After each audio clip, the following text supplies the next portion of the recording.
Hello, and welcome to tonight's episode of RoleThis, where a group of friends get together every Monday night at 7 p.m. Central Time to play Dungeons & Dragons. Tonight, however, we will be taking a break from our normal campaign and handing the role of Dungeon Master over to Soroman. He will be bringing us into a new world that none of us have ever explored before. I will be taking on the role of Jaren Corvali, a dark-clothed merchant who has a taste for the finer things, and may, or may not, have a few side businesses. I will be joined by a man of information, one that can obtain it, and will share it for a price. We will be adventuring into this new world for the very first time together, and seeing what Saruman has in store for us. We will also be doing our weekly giveaway as usual. However, as opposed to dice this week, we will be giving away a Reckless deck, Volume 1. It's a great way for you to create characters, NPCs, villains, or even player characters through a combination of random generation through the cards. At our halfway point break, we will post a keyword for you to enter. All you will have to do is be live in the chat, following the channel, and post that word. We will then, after returning from the break, draw a winner for this evening.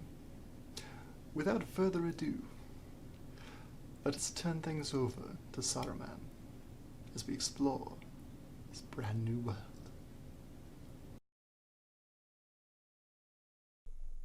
Here we are. Good evening.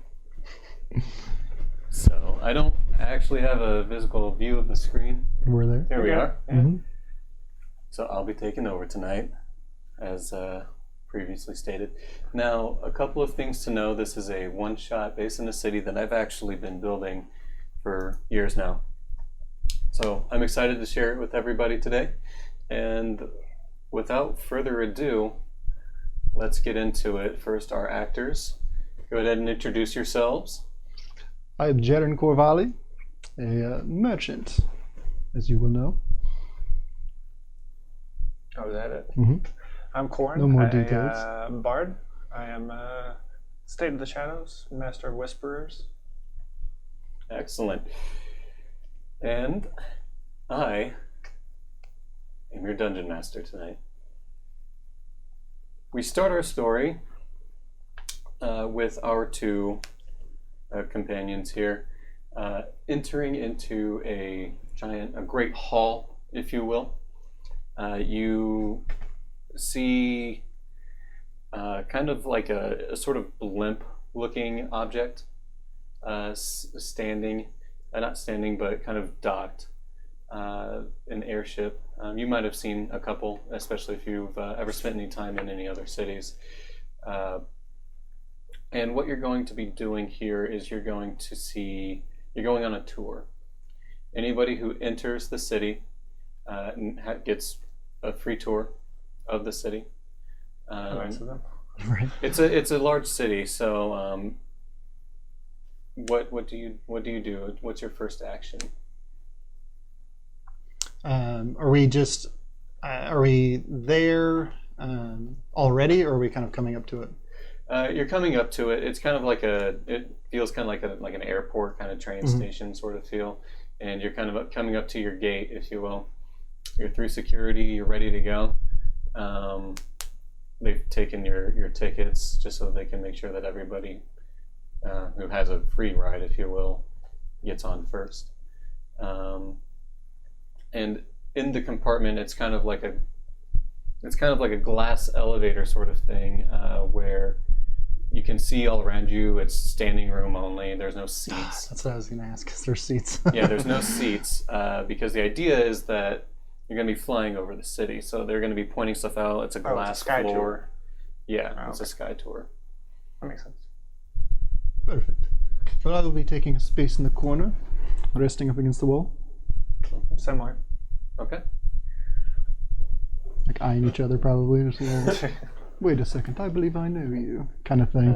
And then in bursts this gentleman with long dark hair, kind kind of like a beard, if you will, but very trimmed, very nicely landscaped upon his face. And he stands upright and speaks very eloquently. He says, "Welcome everyone to Rundam. I'll be your tour guide today, Dorian. And if anyone has any questions, feel free to ask. But first, I must state that if you lean against the glass, it does have a tendency to sometimes light up and come up with great big sounds. So just be prepared for that if you do that." Gingerly, lean off of it. Kind of elbow it a little bit, just see what happens. You actually see like a little bit of like kind of like staticky looking stuff. Nice. Yep. It's magical static. Now, without further ado, does anybody have any questions for me before we begin? None that I can think of. Oh, that's great. Well, now, first what we're going to do is once we take off, we're going to introduce you to all of the different districts as we fly over. The district that you're currently in is called West Rundam. Some basic history about this district. This is where all of the bureaucrats are, as you can tell. I'm sure that you're fairly familiar with these bureaucrats taking all of your identification materials and punching you through all of the different lines. Occasionally. Sometimes. Yes, in fact, the one of the big sayings about the people here in West Rundam is they have no imagination and they love to queue. Not so good at the queuing part, but I'll allow it. So what you'll see here is a bit of a maze, and we're actually going to be flying now north and to the east a bit. Does anybody have any questions about West Rundam as we are now exiting it? What is this maze you speak of? Well, all of the districts in the city kind of take after the nature of those who live there. As anyone is probably familiar with most forms of governance, you have so many different loops and hoops that you have to jump through that it sometimes feels like a bit of a maze. And if you look down directly below you, you can actually see the maze of streets that seems mercurial, but it actually ends up being a bit more efficient this way. Interesting. Well, that's what they think anyway. All right, and up ahead you can actually see the beginnings, the spires on the great university at the Plaza of Illumination. Plaza of Illumination is where all of the mages tend to live. So here we have the home of the great university, the largest library in the continent. And we also have research labs. You see multiple magic-related shops here. Does anybody know how long this university has been established? I do not. Not familiar. Kind of a younger kid raises. I've heard that the university has been around since about 4,000 years. That is correct. Now, what's interesting about the university is that it is actually enshrouded in its own magical field to protect against it. So we won't actually be able to fly over it, and frankly, that's probably for the best. That's probably for the best, as there tend to be random explosions up there. So the barrier is just as much for the city's protection as there, I would imagine. Quite right, young master. Now, as we fly through the Plaza of Illumination, we are going to also notice that there are different architecture types that are going to be a little bit more varied than West Rundam. West Rundam, you might have noticed, was very blocky, very organized and neat, and this is a little bit more eclectic. You're going to see some elf abodes, humans, gnomes. There's going to be all sorts that live here, including even tieflings. But now we're going to be flying through the Terrace of the Idols. Up ahead, you'll actually kind of see the great plazas and lots of statues. Does anyone can anyone identify what these statues are or take any guesses as to what they would be? I'm going to look at the kid again. Just kind of raise an eyebrow. So the little kid. So actually, these statues, they're of the gods, yes? That is correct. Now you'll notice that there are 12 statues interspersed, so all representing each of the 12 different gods of the world. I won't go through and name all of them. If you have business there, then you'll be more than free to attend to each one as it must come up. So you might actually notice down below that there are all sorts of gods and that kind of thing around some of these temples. Now these temples actually hold relics of different varieties, all sacred to their respective deities, if you will. But one thing that others probably don't know too much about is that all of these temples provide different charity services. They counsel for those who are in need, who are needing some help with the stresses of their everyday lives. They are as much servants as they are voices of the gods. Any and all races can come to it, but they don't tend to stay for long unless they join one of the temples. Now, as we continue through the Terrace of the Idols, we're actually going to see up ahead a giant obelisk. The giant obelisk is in the center of Glory's Rest. Glory's Rest, since we've actually seen 3 of the different districts, we're going to take a quick little who wants to guess as to what's in Glory's Rest. We've seen bureaucrats, we've seen mages and wizards, and we've seen the religious side. So what do we think is in Glory's Rest? Kind of kick the kid in the back of his heel, just like, like come on. Come on, teacher's pet. Yeah. The kid kind of gives you a look. Nice smile, just extreme like Santa Claus smile, just like. Yeah. He goes, Glory's Rest is home to all the adventurers guilds, and actually where the main arena is in Rundam. Kind of like a little bit scared of you. Yeah, and I kind of like the smile slightly fades, and I kind of glare at him, give him one of those like biker looks, and just like. Ugh. Yeah. And then the mom just kind of looks at you like, and then I shuffle to a different corner. Yeah, and then like pulls Timmy is his name. Pulls Timmy off to the other corner of the skyship. So no more word from Timmy on this. Right, you are, young man. So one thing that's interesting to know is that the dungeons here are a little bit different than dungeons that most people experience when they go adventuring in the world. That's why there are so many adventurers guilds just here based in Rundam, and very rarely do a couple of them ever even leave the city walls. A little bit of history about Rundam that has to do with the dungeons is that Rundam was actually built upon the nexus, if you will, of all of the ley lines of magic on this side of the world. There's another one in the exact opposite side where all the ley lines run through and conjoin once again on the opposite side of the world. But one thing that is interesting is that the dungeons where adventurers tend to go in and clear out monsters and that kind of thing, the dungeons here keep getting new monsters. The mages at the Plaza of Illumination and the university have been studying it for quite some time, but we've yet to come to a conclusion as to how exactly monsters keep wandering in, despite the fact that we never actually see them enter. They just keep respawning.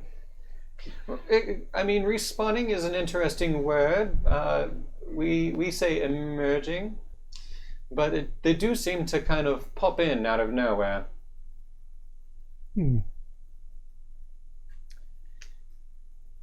Below, you'll see all sorts of different things. You'll see mustering grounds, training facilities, that kind of thing.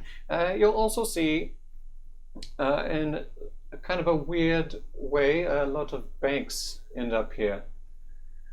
Seeing as adventurers guilds go in and tend to collect all sorts of goodies and treasure hoards from the dungeon, which keeps seeming to be popping up out of nowhere. Turns out that those guilds like to protect their assets, and therefore there's lots of banks here as well. And finally, as you can look over to the west now, just kind of a little hint, we've been going in a circle. So we started in the north, well, just the straight up western district for you guys, and then we went to the north, and then to the east, and then we're in the southeast, and then we're going to be in the southwest here. Yeah, we've been going clockwise. And you'll see Precinct 6. Now, one thing that's interesting about Precinct 6 is its name. There are 5 districts in Rundam, but they name themselves Precinct 6. Bit of a joke, as the people who live here were originally a little bit counter to those who live in West Rundam. Where we started our tour, you'll notice that the chaos there seems to be kind of all over. People tend to refer to them as the slums or criminals' dens, but you can trust me that they're just regular people who have different ideas on how to get by in the world. But nonetheless, there is another interesting feature of Precinct 6. Precinct 6 is actually home to the Orc Relocation Compound, or the Orc.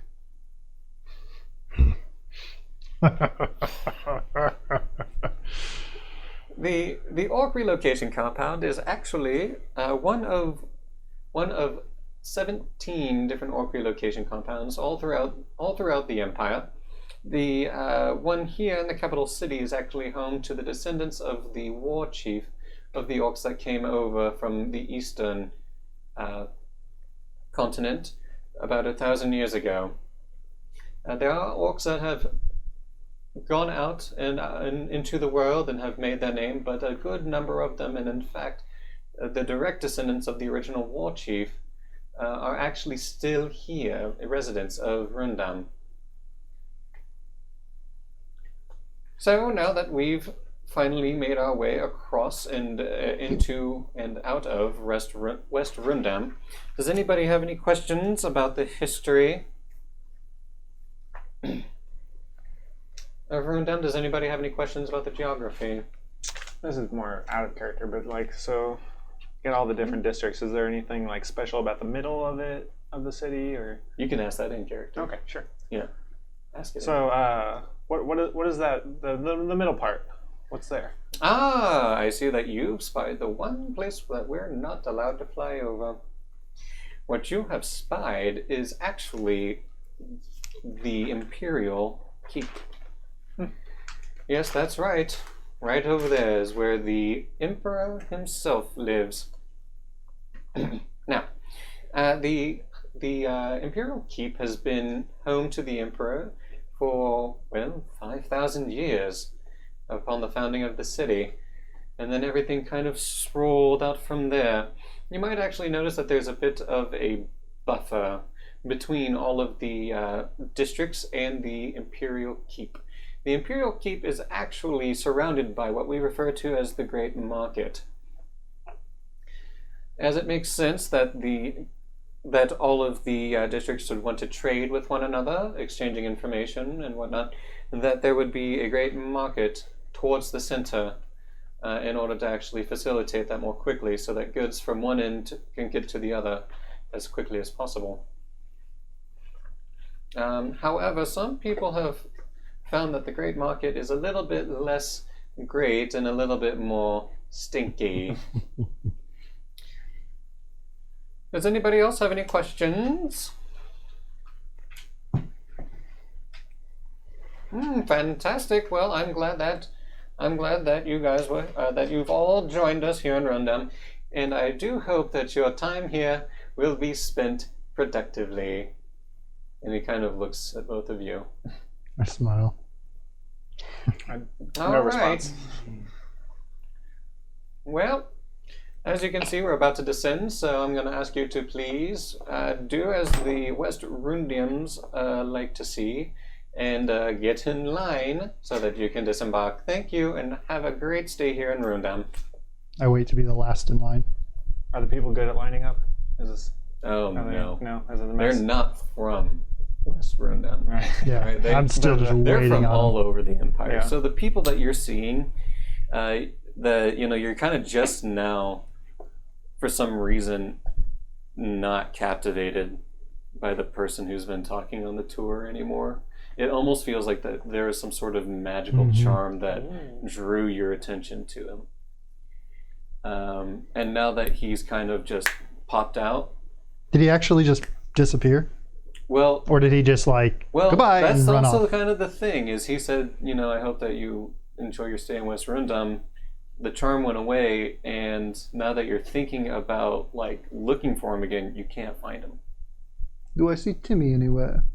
Yeah, Timmy is with his parents. So you actually notice that Timmy looks like a little kid, but that's because he's half halfling. Timmy's probably about 20 years old. And he's just making a trip to Rundum for the first time with his parents, which is a full halfling and a normal human. So it's a very interesting mix that you see there. I give him an eye when I look past, Yeah, his mother is full human and the father is halfling. And fist bump the halfling guy. he reaches up. I'm off for a pint. Anyway. All right, so you two are in line. Are you both together in line? I'm not sure where he's at. I'm personally in the very, very back. Okay. Waited till everybody I wasn't moved in any forward. hurry to line up. So yeah, Okay. so I assume he's probably just in front of me. You're probably, yeah. So you both have been sent here as a request for a favor. Now, through your own dealings, you've managed to make a bit of a name for yourself. That's not good for my reputation. And what you're doing. Well, yes and no. In the right circles, it is. You've made a name within the people who know, right? The people I want to know. Right. My name. And your name could be one of many aliases, right? So when we talk about who called you here, it's someone that probably knows your real name, even if you've only ever told his affiliates an alias. And when it comes to Jaren, I'm sure that you've probably had your fair share of run-ins with the law in multiple areas, and the times where you couldn't necessarily talk yourself out, you had to ask for favors. And now it's time to make good on those favors, for one reason or another. And you've been called by the Rat King to visit him at his headquarters. You'll make contact with a companion agent who is also from the outside, and then you'll make contact with an agent who's from the inside. The code word that you have been given, is the Raven. Okay, so when you spot someone who you think to be the Raven, you've also been told that he will be wearing looks like a ruby necklace, like a necklace with just a single large fire red ruby on its pendant. That's how you'll know, but you'll want to confirm by asking about ravens in some form. And then he will confirm with it'll be interesting to see what happens in the rat's maze. Okay, so that is how you'll be able to confirm each other. And then finally, you will both make contact with the agent on the inside, whose name is the Mermaid. Okay? All right. Take it away. So I'm looking for the person with the ruby red necklace. Mm-hmm. And have I seen this person? Do a perception check. Perception. Mm-hmm. Everybody's in line, and you can see everybody. That's a 16. 16, you have found the person wearing the ruby necklace. Mhm. That person is standing behind you. You see me just kind of standing This there, person. messing with this thing, kind of hiding it, but showing it at the same time, Like knowing Eileen. that I'm supposed to meet somebody here. Mhm. And I I catch don't- your eye noticing it and kind of lean back. I don't approach immediately Okay. because I don't want to be doing this like within this crowd of people. Smart. I'm just gonna Smart. exit with the queue, just kind of meander a bit and just watch and see what he does. Okay. Yep. So as you're coming out, you're noticing that it's a different station than the one you were at before. You can probably guess that there's some sort of teleportation mechanism, like a ring, that the tour guide probably activated, and he's actually on the next ship. So he concludes the tour and then immediately jumps over to the next tour, kind of popping in on the ship, getting everybody on board and going and rinse repeat. And this way they're actually able to have only 2 tour guides and 3 ships, and they can actually run everything super smoothly. So for a big old city like this, the bureaucrats in West Windham are super pleased with themselves. I bet. And they're always on time too. So you get out. You notice it's a different station. You're in a slightly different part of town than you were in before. You're kind of on the outer edge. So if you could describe this city, then it is a wheel. So you've got like your outer edge with your walls, which you were on the west side, right about here. Yep. Just near the outer walls. You floated in a bit so that you could make the circuit more quickly. But then you float back out, like you slowly kind of spiral outwards until you get back to where you started, and then you just disembarked. So you're still kind of familiar. You see the gate that you came in the city from, but you don't exactly you can't. Everything feels familiar because all the buildings look the same around here, but you're not quite sure. Everything's like just a different perspective and a different angle. So you're a little bit thrown off by it.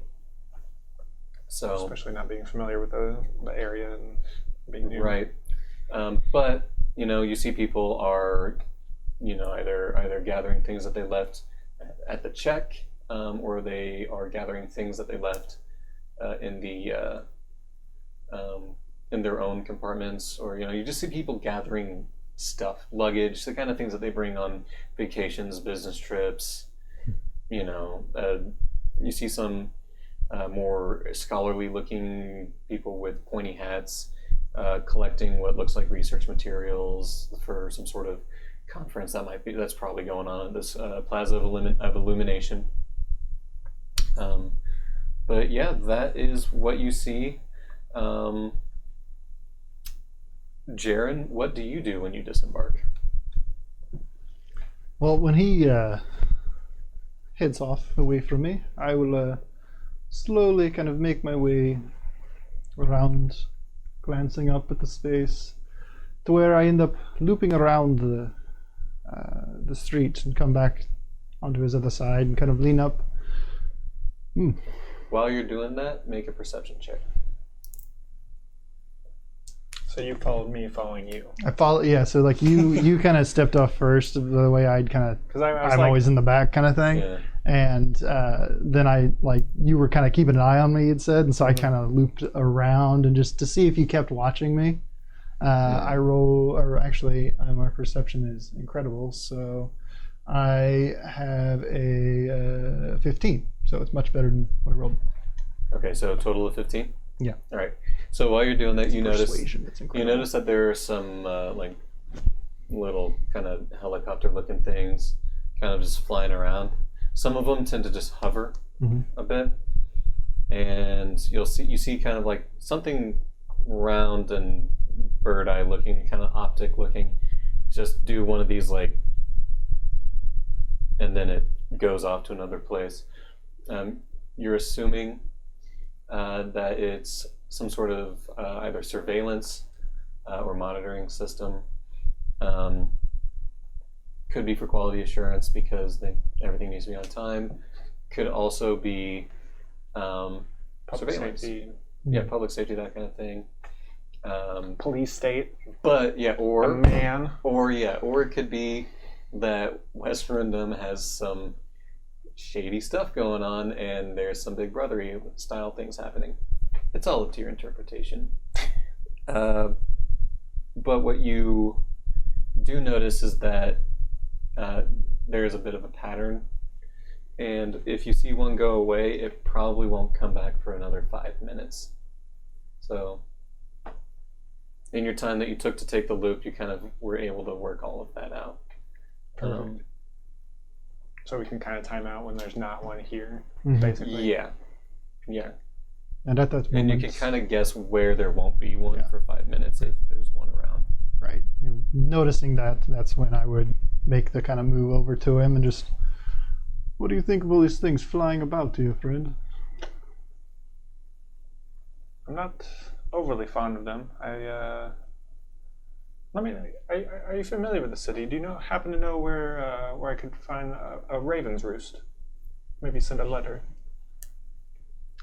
Well, as far as roosts, I'm not entirely sure, though I do have a few friends that happen to be of the feathered variety. And speaking of animals, I'd imagine it'd be interesting seeing what happens in the rat's maze this weekend, don't you think? I've heard tales of this rat's maze and the snakes that like to visit it.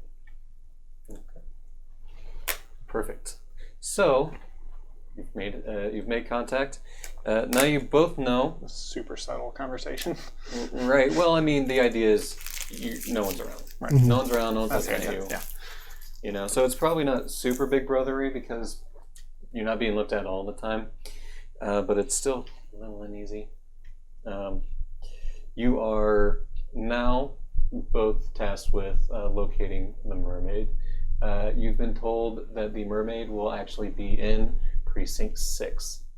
And that's where we currently are, right? No, you're in We're West in West. Rundum. Oh, well, so we looped all the way around. Yeah, you looped Okay. all the way Or we around. just have to go Just back and you're back counterclockwise as about we went. yeah, Yep. and you were about, I'd say maybe a football field away from where you actually departed. to But loop you're- up at like a different dock or Yeah, just to be like a different terminal. Maybe a little bit longer than the football field, half mile, but still, like, you can't quite see it at the terminal, and the ship already left, so you just see it kind of floating away when you docked. Do either of us know of any, specifically myself, do I know of any spot where we should be heading to meet this person? or is it just that we know the So mermaid? they told you both that it was going to be in Precinct 6, but they told you that it was going to be at a tavern. Okay, and they told you that it was going to be that there was going to be a red light outside of the tavern or outside of the building. So yeah. Perfect. That's what it So they is. very much So there's mixed plenty us of, up here. well, there's plenty of buildings with red lights, Mhm. but there's only one tavern with a red light, Mhm. and that's what you With need our to powers find. combined. Right, and that way it guarantees that there wasn't like another operative that found out the code word. Mhm. Right. Very, very sinister stuff happens in this part of town, so they got to be safe. All right. Where do you imagine this mermaid would be? I say, kind of hushed Mm-hmm. undertone. I've been told there was a tavern to seek out. Conveniently, they only told me about the lighting. Do you know of any taverns with red lights on them? As new to this area as you are, my friend. Well, Do we see any information desks you in this can airport? both roll a. Let's go with history. 15. 17. All right. So you're both capable. So you both can. It kind of clicks in your head that There's a red light district in Precinct 6. That's probably your best place to start looking. Mm-hmm. So I'm assuming you guys go. Yeah. Before surveillance shows up again. Yep. So you're walking down the red light district, and it is exactly as you think. There's women in silks. And I'm trying my best to not look like we're like walking in Opposite tandem. sides of the street kind of thing. Different Okay. speeds, kind of. Mm-hmm. Stop. Like you'll probably like glance over and see that the other one's like behind you, and so you kind of stop and look inside something for a bit, and then glance around. Simultaneously getting a feel for the city, just Right. eavesdropping. Right. You hear the typical chatter. You'll hear, ladies in silks, kind of talking about, oh, did you hear about the? Or you'll hear drunken men, catcalling some of the people who are walking by, and it just kind of feels, you kind of feel a little dirty being here, but everything is actually surprisingly kind of clean and well kept. Compared to other such districts that we would be familiar with. Right, yeah, like you've been to a couple of red light districts, in like kind of the outer portions of the Empire, but this one is nice. Everything seems like it's manicured and like it's on purpose. So, as you kind of go through, you notice that there's a bit of a pattern, that if there's a red light outside, there's no sign. Or at least there's no sign hanging. There's a sign maybe above the door or maybe in a window, but there's no sign until Corin. You're kind of getting on the outskirts now, and you see a building with a hanging sign next to a red light, and that sign says the Gilded Pearl. Sounds mermaidy. Yeah, I walk in, just try and find a seat at the bar. Okay. You see him. You see him walk in. Do you immediately follow? Do you wait a bit? So I'm going to be taking some notes of these establishments here. Mm-hmm. Seems a good business opportunity. And then slowly I will make my way over, still kind of noting the area. Taking notes Of of the course. establishments. Absolutely. I gotta see who's got the best product. Checking the wares, of course. So, so you go in. He doesn't follow you immediately. How do you feel about that? Not concerned. It's pretty standard spy stuff, right? Don't walk into a place together. Right. I I got where I need to be. All right. And there is yet another. As far as I know, that's all the everything I needed him for. All right. So, you walk in. What do you do? Just find an open seat, Find an open seat. probably at the bar. Just try and Bar. absorb information. Okay. Get a Bartender. Yeah, bartender walks up. What will you be having? What's the specialty? Well, the specialty today is going to be an ale, or you can have an ale, and then we also have an ale. This ain't a Tough choices. highfalutin place. I'll have an ale. Okay. Gets out an ale. He doesn't just get out an ale. He pours it out into a tanker. One ale. Yeah. And as it happens, we got it right here. No. Grabs glass, fills. So what brings you in? Just heard this district was the finest in the land. Had to see for myself. Well, there's nothing but rats in here. Rats in a big maze, if you ask me. Rats and mazes, huh? Mm-hmm. mazes can be fun. Yeah, they could be deadly too. That they can. That they can. So, are you here for any sort of rat's maze, or are you just here to please yourself at the other establishments? I keep hearing about this rat's maze. It's quite intriguing. You looking to meet anybody? Mayhaps. Where's the raven? Hmm? Where's the raven? Decided not to join me. Okay. At about this time, you walk in? Mm-hmm. Yep. As soon as I walk in, I glance over and see my companion in this endeavor. And I will go and sit right beside him. Yeah. Barkeep. Like one stool apart kind of thing. Yeah. Barkeep walks up to the door and just locks it, bars it. Are we the only ones in here? Or is there a busy tavern? No. No? Okay. Well, you're not the only ones. There's probably 4 people, like 2 people over at one table, a couple other people over by a couple of corners. And then once he bars the door and everybody just kind of looks at you, you are now realizing that they were undercover. So Don't even flinch on it. Mhm. I just wait for him to come back. Yep. Just drinking. Does he come back So over who towards is the it bar that you're yet? here looking for? Whose name is the mermaid, friend? That's a funny one.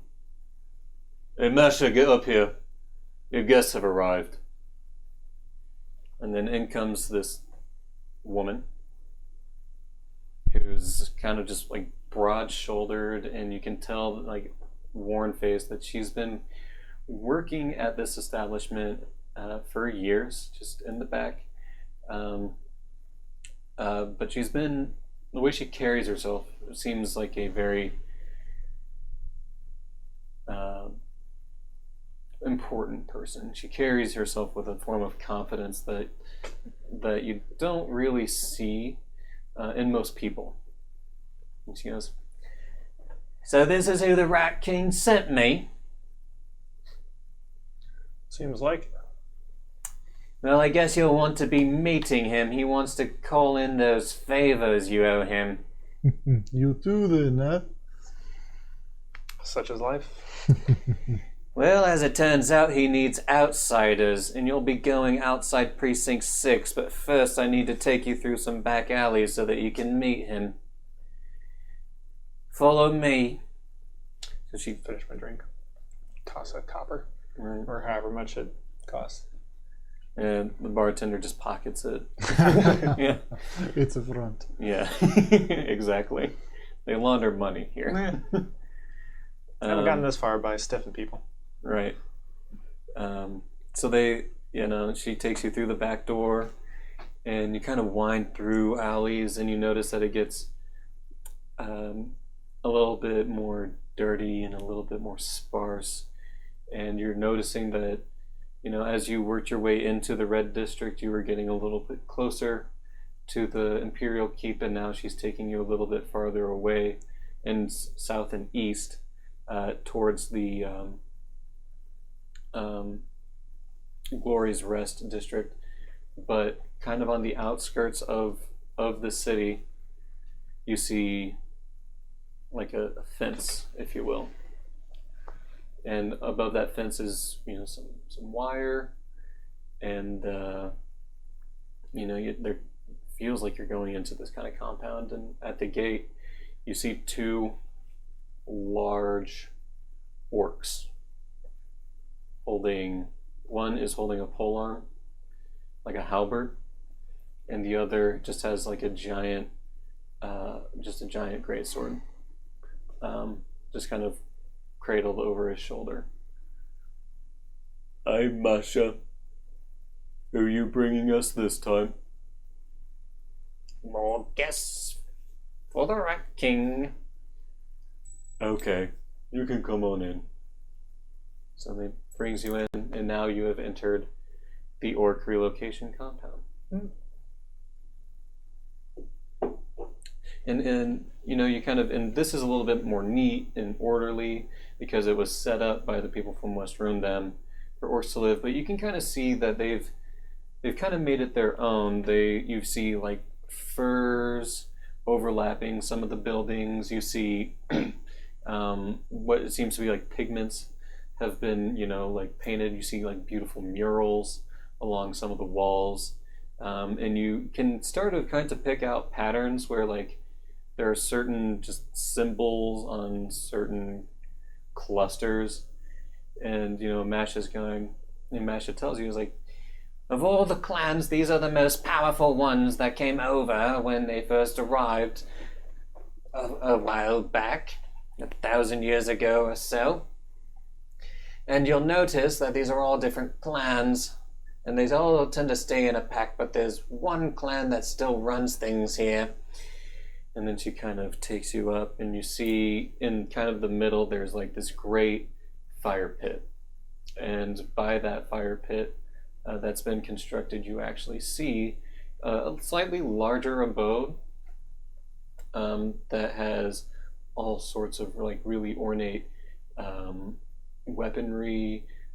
There's, you know, some tapestries and stuff made from, whether it's woven from grass or silk. Like there's all sorts of just really great artistic feats kind of just adorning the outside of this place. And then you kind of walk in, and you're sat down, and you're told to wait. Ash goes, now there's no reason to be concerned. You were invited here by the Rat King, and you'll be leaving with no harm done to you. But I would say that you'll probably want to agree to most of what he says from here on out, because I can't guarantee your safety once you leave. I rather do like the idea of walking out of here. I prefer keeping all my bits and pieces. Oh, it's not the walking out. It's the staying out. And then she leaves. It's an odd one. And then, you know, so we're waiting here a little bit. you're in a room, sitting at a table, and across from you there's a couple of orcs just kind of sitting there menacingly. I just kind of absentmindedly pull out a small lyre, little hand harp. Just plucking away a little bit. Just passing time. Just sitting there spinning my coin. Okay. So you hear kind of beads rattle, and some like different bones and stuff rattle, and an orc. They have a beaded curtain door. Right. Is that what that is? Yeah, like a beaded curtain bone door thing. And then you see this kind of big like orc, but while all the other orcs, some of them will lean forward like this with their necks. This one stands completely upright, and he even sits down, and in a sophisticated manner, kind of snaps and does one of these motions, and then a jug of some liquid is brought to him, and he grabs a couple of cups from beside his chair, and he starts pouring them in and offering you the liquid. I take it. Okay. You look at it and smell Give it. a little sniff, yeah. It doesn't. It smells alcoholic, but that's the only thing you recognize. It's like a weird texture. It's a weird smell. It's warm. And do either of you have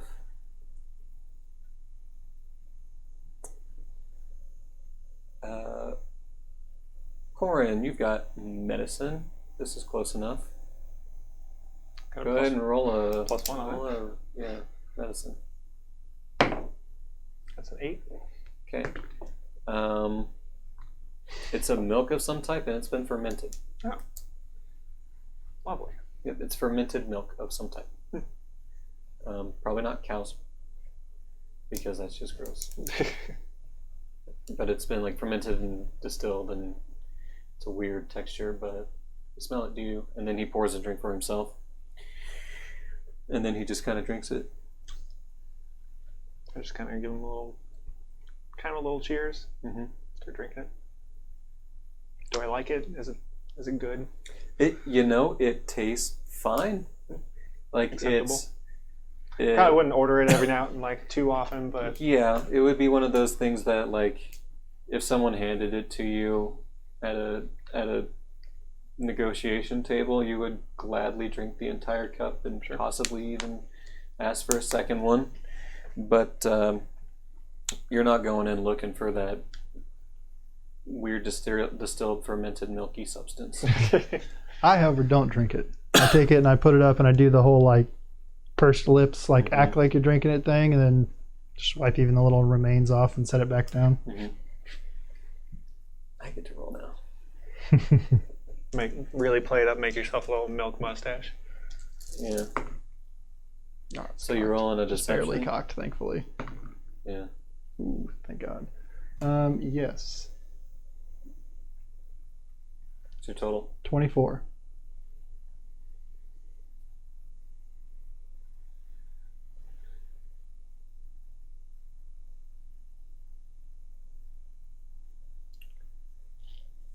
I don't usually do business with people who won't drink with me. I don't usually drink with people. That's fair. Let's get down to business. Perfect. That's what we're here for. The city is on the verge of complete and utter chaos. Now, well, usually I would like and I would invite that opportunity. I have a very delicate balance that I've achieved here, and I would not like it if it were to be overthrown. So I need you to perform one of 4 tasks for me. You have your choice, as they are favors. One is in the Plaza of Illumination. One is in the Terrace of the Idols. One is in West Rundown. And one is in Glory's Rest. Would you like to hear about them? I would. Or would you like to just choose and get on with it? Personally, I'd like to know a little bit more about what I'm getting myself into. Okay. Since there are options, of course. Indeed. In the Plaza of Illumination, there's a research lab. In that research lab, there is an artifact that belongs to my people. These people, or these researchers, believe that they can harness the power. The power is not for them. I will appreciate it if you were able to acquire that artifact from the research lab and get it back to me. I'll take it from there. At the Terrace of the Idols, there is a secret cult attempting to summon a creature of great power. That creature cannot be allowed to enter the city. But we will not go killing on holy ground. So if you were to choose that, you would have to go in and disrupt that ritual in any way possible without spilling blood. In Glory's Rest, there is a friend, someone who's special to me. They've become a target because of their relationship with me. there's a dungeon run that is supposed to happen. If you choose to go and rescue this friend of mine, I will forgive your debts. And finally, in West Rundam, there's been a plot uncovered by my informants that are going to destabilize the bureaucracy. As you can imagine, a bureaucracy that runs a city for 3 million people becoming destabilized is not good for anybody's business, except for whoever wants to destabilize it. Should you choose that one, you'd have to figure out which rival of mine is trying to upend the order and create more chaos. You'll have to find the moles within the bureaucracy, and you'll have to find a way to convince them, once again without spilling blood, to change their allegiances.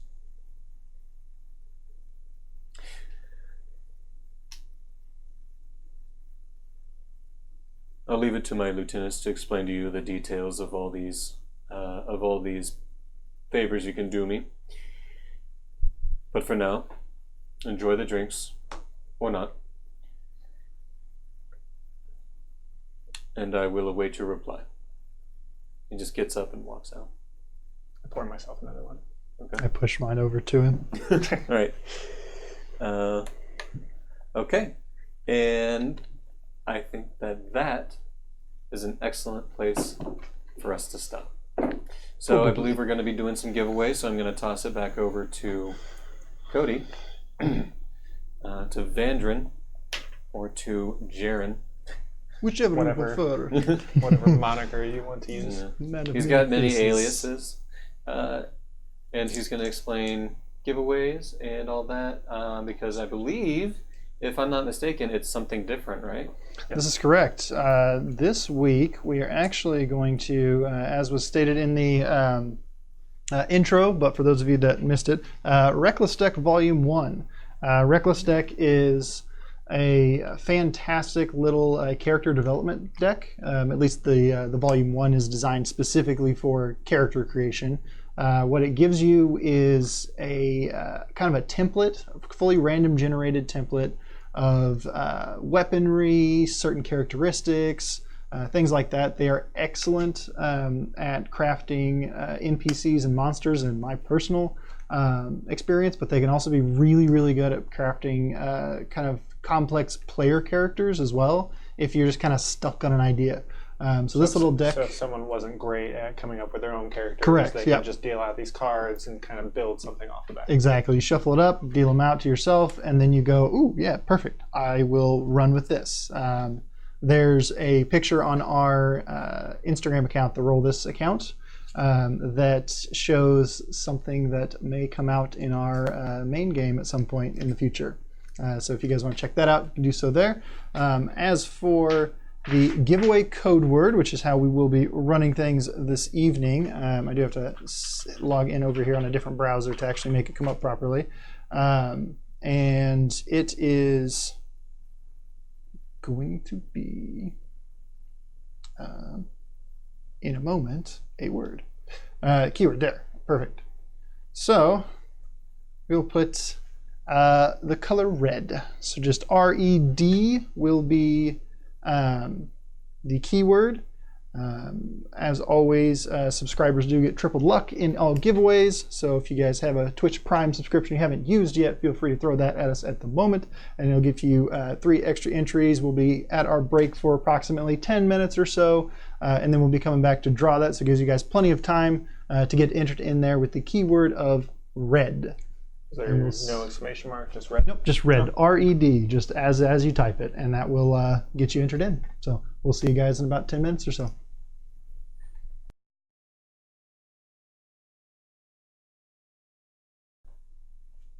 And we're back. And we will get over to our drawing for the giveaway this evening, which is, as stated before, a Reckless Deck Volume 1. And if you have not had a chance to enter in for that giveaway yet, all you have to do is go over to the Twitch chat, be a follower on the channel, and type in RED. Just R-E-D. You've got about 3 or 4 seconds to get that done. If you're real fast in your typing, you can probably, with all the amount of time I've taken now explaining it, get it done. And that should cover anybody who was a little bit late. So, in 3, 2, 1, we will draw the winner. And Grammar Nerd. Grammar Nerd! You won this evening's giveaway. And we will get Reckless Deck out to you right away. So, back to our DM for the evening. The lieutenant walks over. What'll it be? Well, friend, I've always wanted to plan a heist. So you're wanting to break into the research facility at the plaza. Seems the most interesting to me.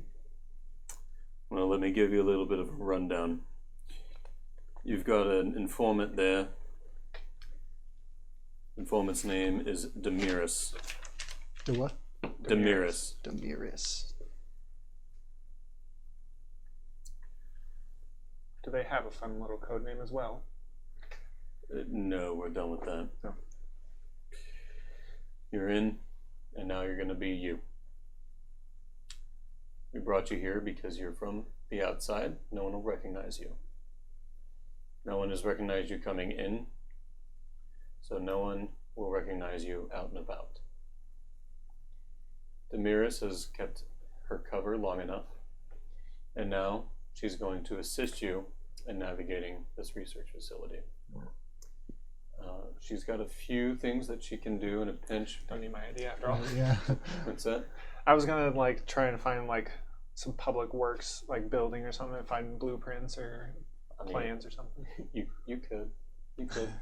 I mean, she knows the facility, but I mean, there might be some secret stuff that she doesn't know. I might do it anyway. What is her cover there, if you don't mind me asking? Well, the best cover is reality. She is a researcher at the facility. She has some access, but she doesn't have access to the high-level stuff that you're going to be needing to get into. But you will at least have an excuse to be there. No offense, but the bearded type doesn't usually make it into the research labs. I do believe it will be different this time. That's why we brought you on. The artifact that you're looking for, is a hammer. Special markings? Yes, you'll actually see it's going to be engraved with runes, inlaid with red gold and black steel. You will see this symbol, and he points at the symbol. That's actually the symbol of the clan that the that the Rat King is a part of. He says it's part of his people. He means our clan. This hammer was lost during the war on the eastern continent, and after the pacification of that continent, archaeological digs found this hammer. It belongs to the Rat King. And now you're going to get it for him. It would be my pleasure. How large is this hammer? About 2 pounds in weight. So it's a Soroman Warhammer. Yeah. Nice, perfect. Is it lighter than manacles? It is, but it is magically enchanted to look larger, to be more intimidating. Mm. It will be somewhat I know that easier. spell as well. Nice. Yeah. It will be somewhat easier to carry out, but it might not be so easy to hide. So you have to figure out a way to hide it. On top of that, you also need to locate where within the facility the actual artifact is being held. You'll need to figure out a way to get into the holding area And you also want to avoid detection.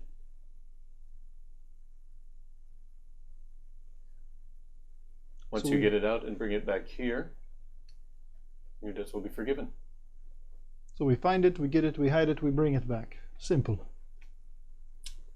If only it were. Lots of deadly traps. There's nothing more dangerous than a prepared,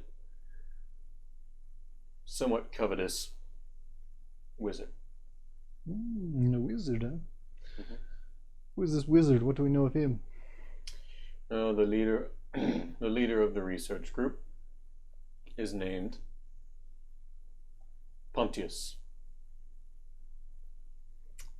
Pontius is a high elf. Pontius claims descendants from those who actually married into the imperial line. Pontius believes that the magic in the hammer, in this artifact, would provide a solution for any future problems when it comes to arming our citizens, arming our armies. He believes that the magic that the Empire recovers belongs solely to the Empire, and this is just simply not the case. This is our weapon. If Pontius succeeds in his research, he will have captured the essence of the magic, but the artifact will be lost. We can't let that happen. You will find Demiris in the Plaza of Illumination on the steps of the University Library. No fancy code names. Demiris has been notified. She awaits. And then he just kind of waves you off, dismisses, like just dismissively, she awaits. I do it back and then turn on a heel and start walking out. Drain my cups. Yeah. You just slam them.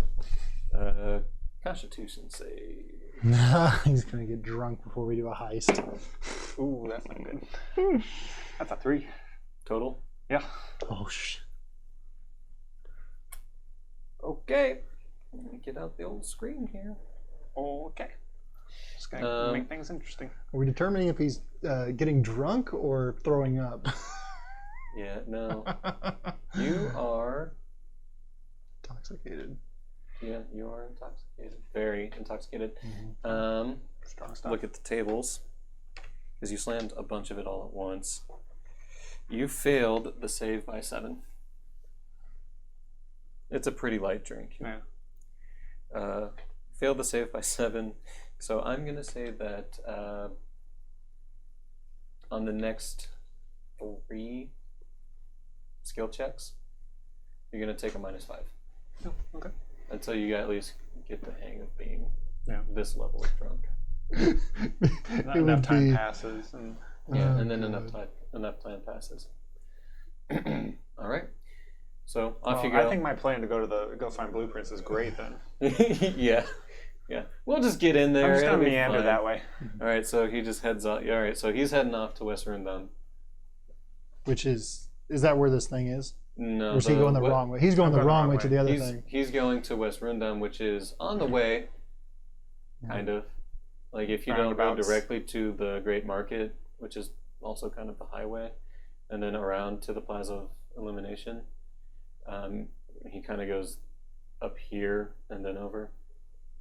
That's the direction he's taking. So I kind of explain my plan very quickly, like over my shoulder. It's like, I'm going this way, bye. Yeah. Wait, Right, Fred, wait. What is your plan? So the idea is like I wanted to find this place being very logical, very like well maintained and put together and constructed. Like the idea is that they'll probably have some sort of like, I don't know if public works would be the right word, but just like some sort of repository of the blueprints for the buildings.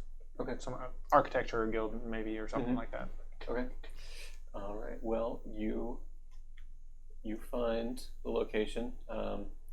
There are plenty of guards around. And upon asking the guard, like asking for, is there a public work or like wherever the repository of information is, he says that yeah, there actually is, and you're in the right district. It is in Western Them,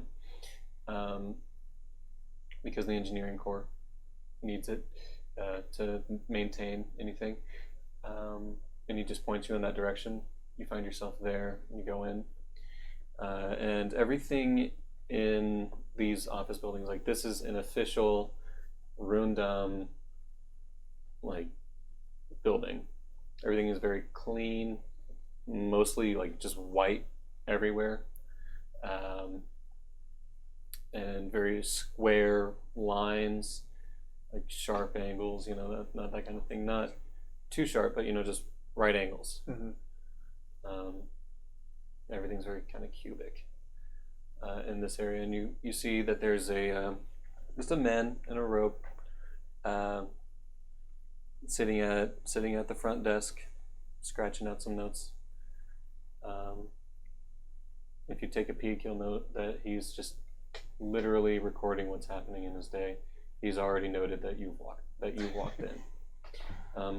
Are you with him? I waited outside. I followed him. Okay. Like, come on now, what is this? Okay. And then just waited outside, Man across of the street, action, across he the wants to street, plan. watching it behind the thing. Yeah. Just kind of like, Okay. Yeah, I get that. So, how may I be helping you? I'm new to the city, and I just love this lovely architecture here, and I figured I wanted to know so much more about it, and what better place to start than the very designs and drafts of the buildings themselves. And I was wondering if I could have a peek at them. Well, that would be the first time that anyone's actually made a positive note on the architectural design of the Rundam Association of Architecture.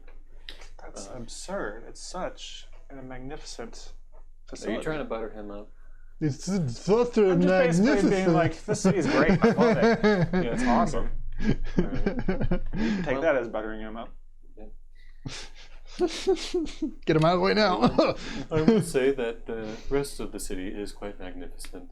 What particularly were you wanting to look at? Well, on the tour, I saw this great building, the Plaza of Illumination, Mm-hmm. I believe Were you it looking was. for a map? A map? A map? Blueprints? Plans? Drafts? Blueprints? Why do you need to study the blueprints? Just architectural curiosity. Oh. Well, we do have some public records on file. Here, and he gets out a map of the Plaza of Illumination, hands it to you. It's in brochure form. Yeah. All right. Yeah. All of the buildings in Western Them have tourist maps Oh, okay. because that's where the tourists go first. Now, as far as blueprints go, was there anything particular that you were wanting to look at? Just whatever you have, I guess.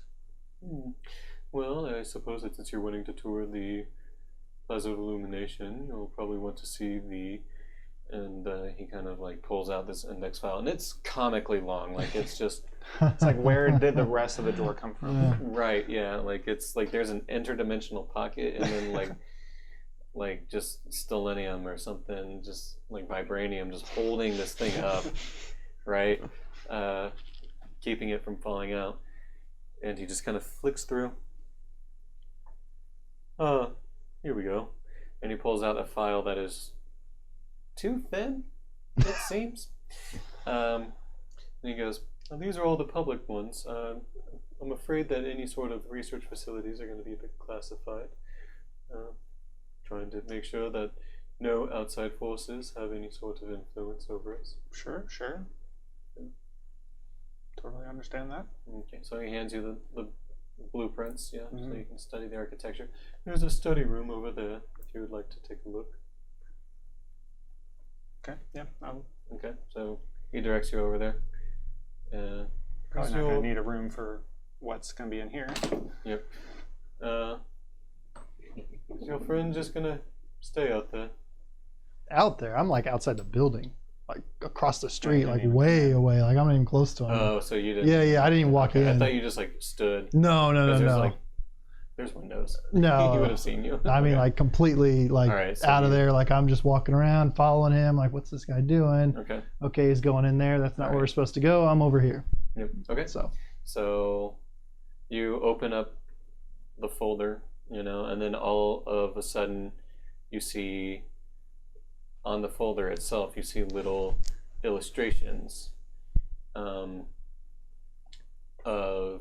you see like denotations on all, like by these illustrations. One says university, one says library, one says the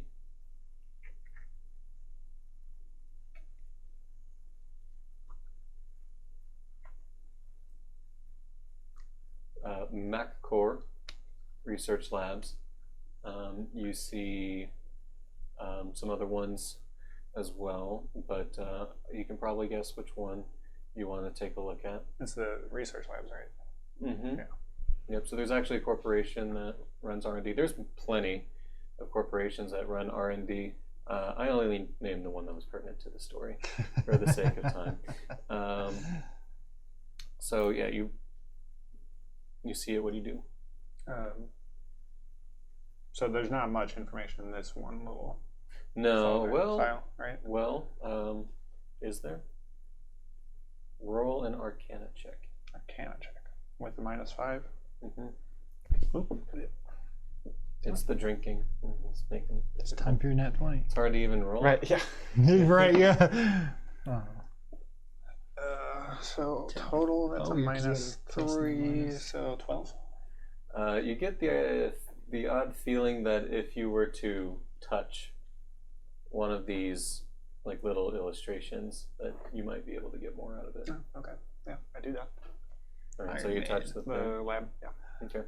All right, and then the folder kind of, you see the writing and the drawings all kind of transform, and then the folder actually starts to grow, and then actually gets to a draft size, and then just slowly turns blue, and then all of the writing turns from black to white, and then before you see blueprints of the first floor, the ground floor of the research lab. And you'll see different things like, the Welcome Center, and then there's like a place where people can take a tour of what MacCore is up to. And then you see, just different offices and cubicles and stuff, that kind of thing. And now you're going to roll an insight check. Mm. 5. Actually, Yeah. investigation. So investigation, so 6 6. Okay. with the -5. With the -5. All right. Nothing looks out of the ordinary.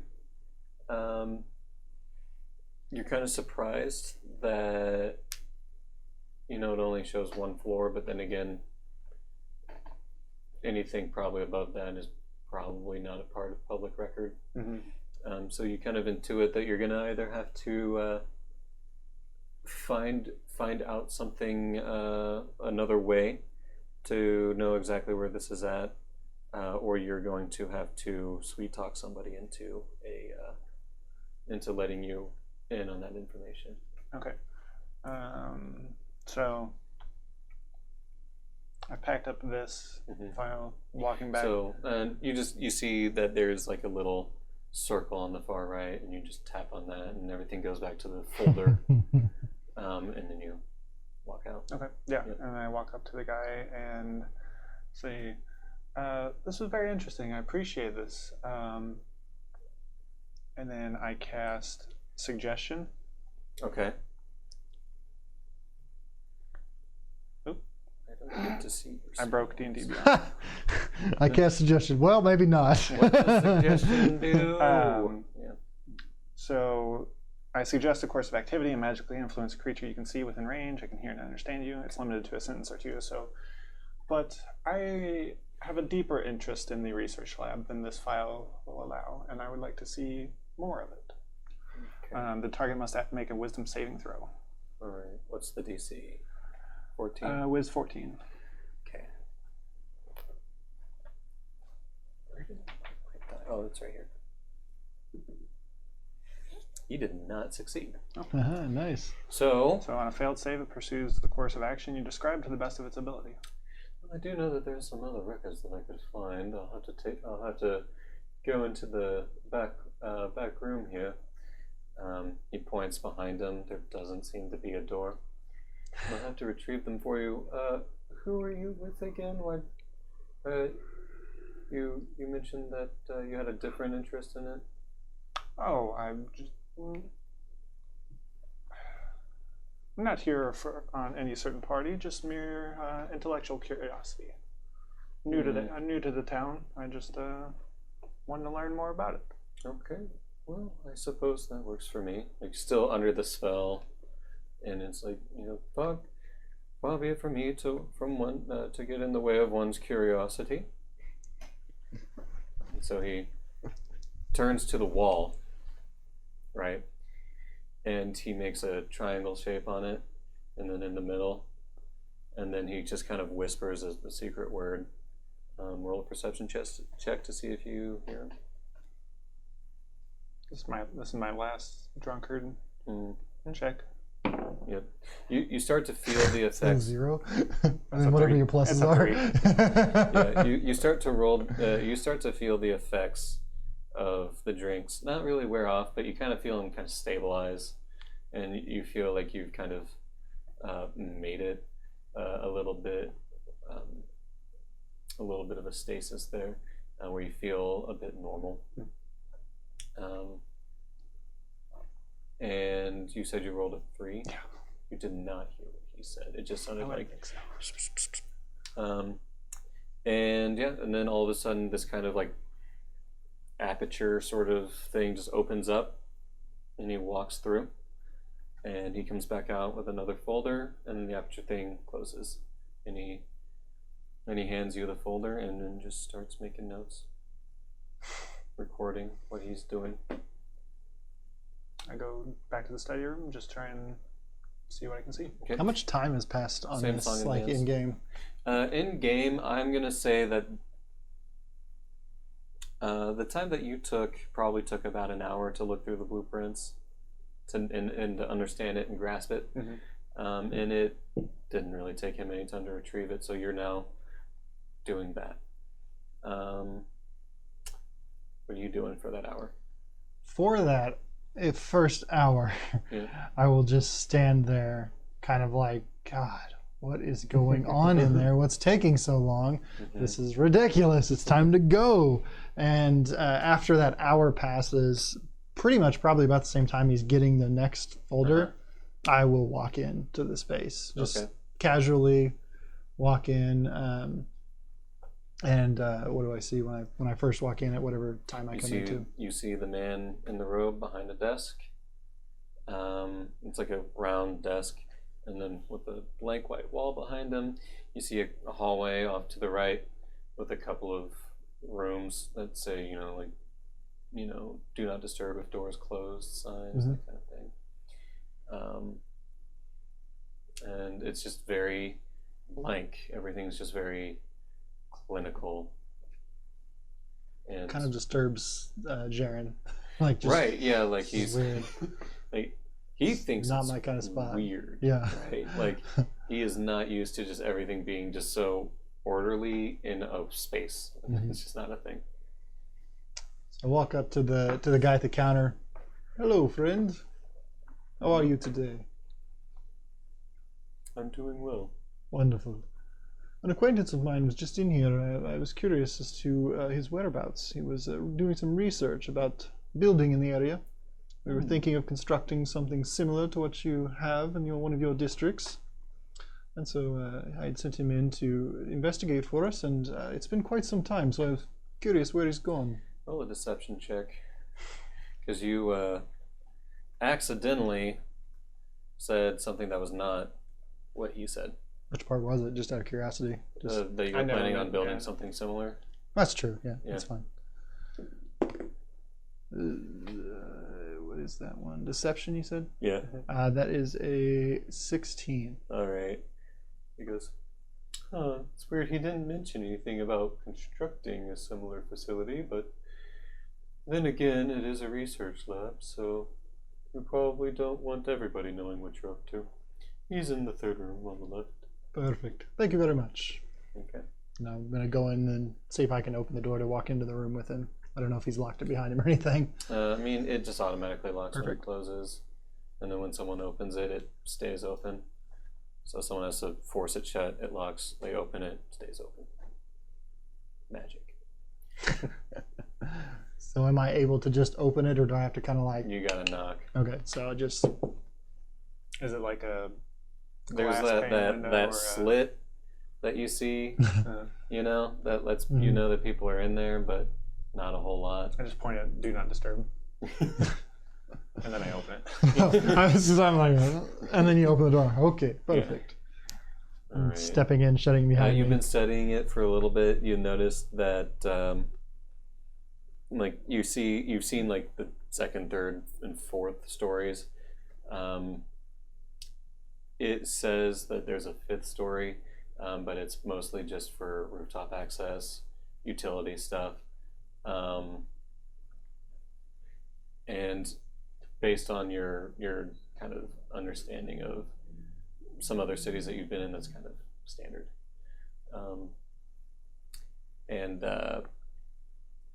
But it does note that there's also, like, you see some notes about a basement that wasn't on the original plans. Mm-hmm. There's a couple of basement floors. Okay. I'm basically just doing my best to commit it all to memory. Okay. All right. Maybe So- sketch a few notes. Yep. You get this strange feeling. Let's see. Roll. Both of you. Like, are you looking over it now? Just kind of not like pouring over it, but just like Mhm. letting him do the actual researching, just kind of out of curiosity All type right. thing. Yeah. You roll an investigation check. You roll a perception check. No disadvantages. Yeah. No disadvantages. 17. 17. Perception 18. 18. All right. So you both kind of notice like that there's like a slightly gleaming aspect to the basement. The word basement, whenever it's noted on the page. Mhm. If I try and press it, does it? Yeah, it actually zooms you down into the basement floors. And you notice that there's some parts that are outlined as part of the building, but they're completely whited out. And it's on the second basement level. So you've got a basement and then a second basement. And like half of that floor is just whited out. Redacted. Yeah. Basically. Yep. What do you make of this? Well, I think it would be excellent for what we're building. Maybe we should head to our meeting that we have later on. The day is waning. You've been in here a while, friend. And I imagine I don't see anything And I kind of else like can really wink at him as well, Right. just like, get out of this. Yeah. Yeah, it's Okay. the same thing. Little white circle on the right. You tap it, everything goes back to folder form. Right. And then you hand it over back to the clerk. He does his little thing, and you're probably already out the door before he even gets in. Can my suggestion still be active, or? How long does it last? Well, it says concentration up to 8 hours. I don't know if I can do like an additional Yeah, you can do. thing. though. Mhm. Okay. Yeah, you're good. Thank you for your time, friend. It was very illuminating. And just between us, I would prefer it was not mentioned in your little notes that we were here. I see. I'll make a note to get rid of that note. No, that's No, I'll make a note. When I make a note, it never goes away. Hmm. And then he like, Does he have to go put the thing away after this? yeah. How But- big is his notebook? How big is his notebook? It's 1 page. It's just one page. Does it have anything actually written on it? Or is it just, does he just act like he's writing? Yeah. Well, I mean, Because like I was able to tell that he was writing out his. Yeah. So you look at it and you see that the notes that he wrote when you were coming, that he had written when you came in the first time, are no longer on the page. But the notes that he wrote when you came in are half of them are on the page, and he's always writing in the same part of the page. It's just one piece of paper. So just taking this. But it's one piece of paper, though. Yeah. I mean, you've seen that he has that this place has access to shape-shifting paper, right? So it's literally just recording. So it probably has some kind of like backup somewhere. That's not necessarily just on the paper. Or would I know one way or the other? That's getting a little metagamey. Well, but, there is backup because it's a bureaucracy, Right. and everything's in triplicate. Perfect. Yeah. Hey, well, And after looking over it, I'll just walk away. I mean, you never exchange names. So. Yeah, that's true. They'll just have one of us tends to stand out a little bit, though. I'll say at this point, yeah. So that's worth more than a name right now. Right. You're on your way. Does it occur to you to maybe change your appearance? Not yet. Well, maybe with my disguise kit. Okay. Have one of those instead of necessarily just using disguise self. So you don't have anywhere you can really go to create the disguise. So you're probably going to want to meet Demiros. Okay. I'm just kind of doing stuff as I walk. Okay. What is that? It's performance or sleight of hand is what I imagine, depending on how it's I don't thing. know if you're looking for a role on disguise it, kits, yeah. disguise kit otherwise just, I mean, he's like putting makeup on in essence. Yeah. Let's see here. Let's see. You know what? Tell you what, we'll just say you're doing it. Sure. Okay? You're doing it. You're getting some looks. I've also slightly adjusted my clothing to be a little different. Yeah, so that's what you're doing. You get to the Plaza of Illumination. You get to where you are now able to see, because you've got your map, right? So, you know where the university library is? You go. Okay. You meet Demiris. She is standing at the steps, just like you were told, and you notice that she is a dwarf. Is there anybody watching us as we walk up? Roll a perception check. It's the third time I've done exactly this. 18. Okay. You don't see anybody following you. You notice that there were some of those little helicopter buzzy things, but once you got out of that district, you haven't noticed any more. Nothing seemed out of the ordinary. Okay. Agree. So we've walked up to her. We're making contact. I greet her in Dwarvish. Oh, okay. All right. Took that language. Might as well use it. Yeah. She's a dwarf. I actually have halfling for some reason. I did not. There's no way that I took that on purpose, but I have halfling. And that's why you fist bumped Timmy's dad. Yes. Somewhere in your character's past, you spend some time with halflings. Right? Yeah. Actually, it would make sense now that I think about it. Undercommon would have made more sense for the overall character, but the halfling plot makes twist sense. is he is Timmy's mom. There you go. Double fist bump. The beard is an elaborate disguise. Yeah. Anyway, so you meet up with Demiris. You greet her in Dwarven. What do you say? Whatever, like a traditional dwarvish greeting would be. Yeah, like Great Odin's beard, that kind of stuff. Yep. And then she replies in kind, and he kind of gives you a look, but kind of shrugs it off. And then she kind of utters something about spies. How she hates spies. Not like And the fact that she is herself a spy is completely lost on her. Right. Yeah. She just doesn't get it.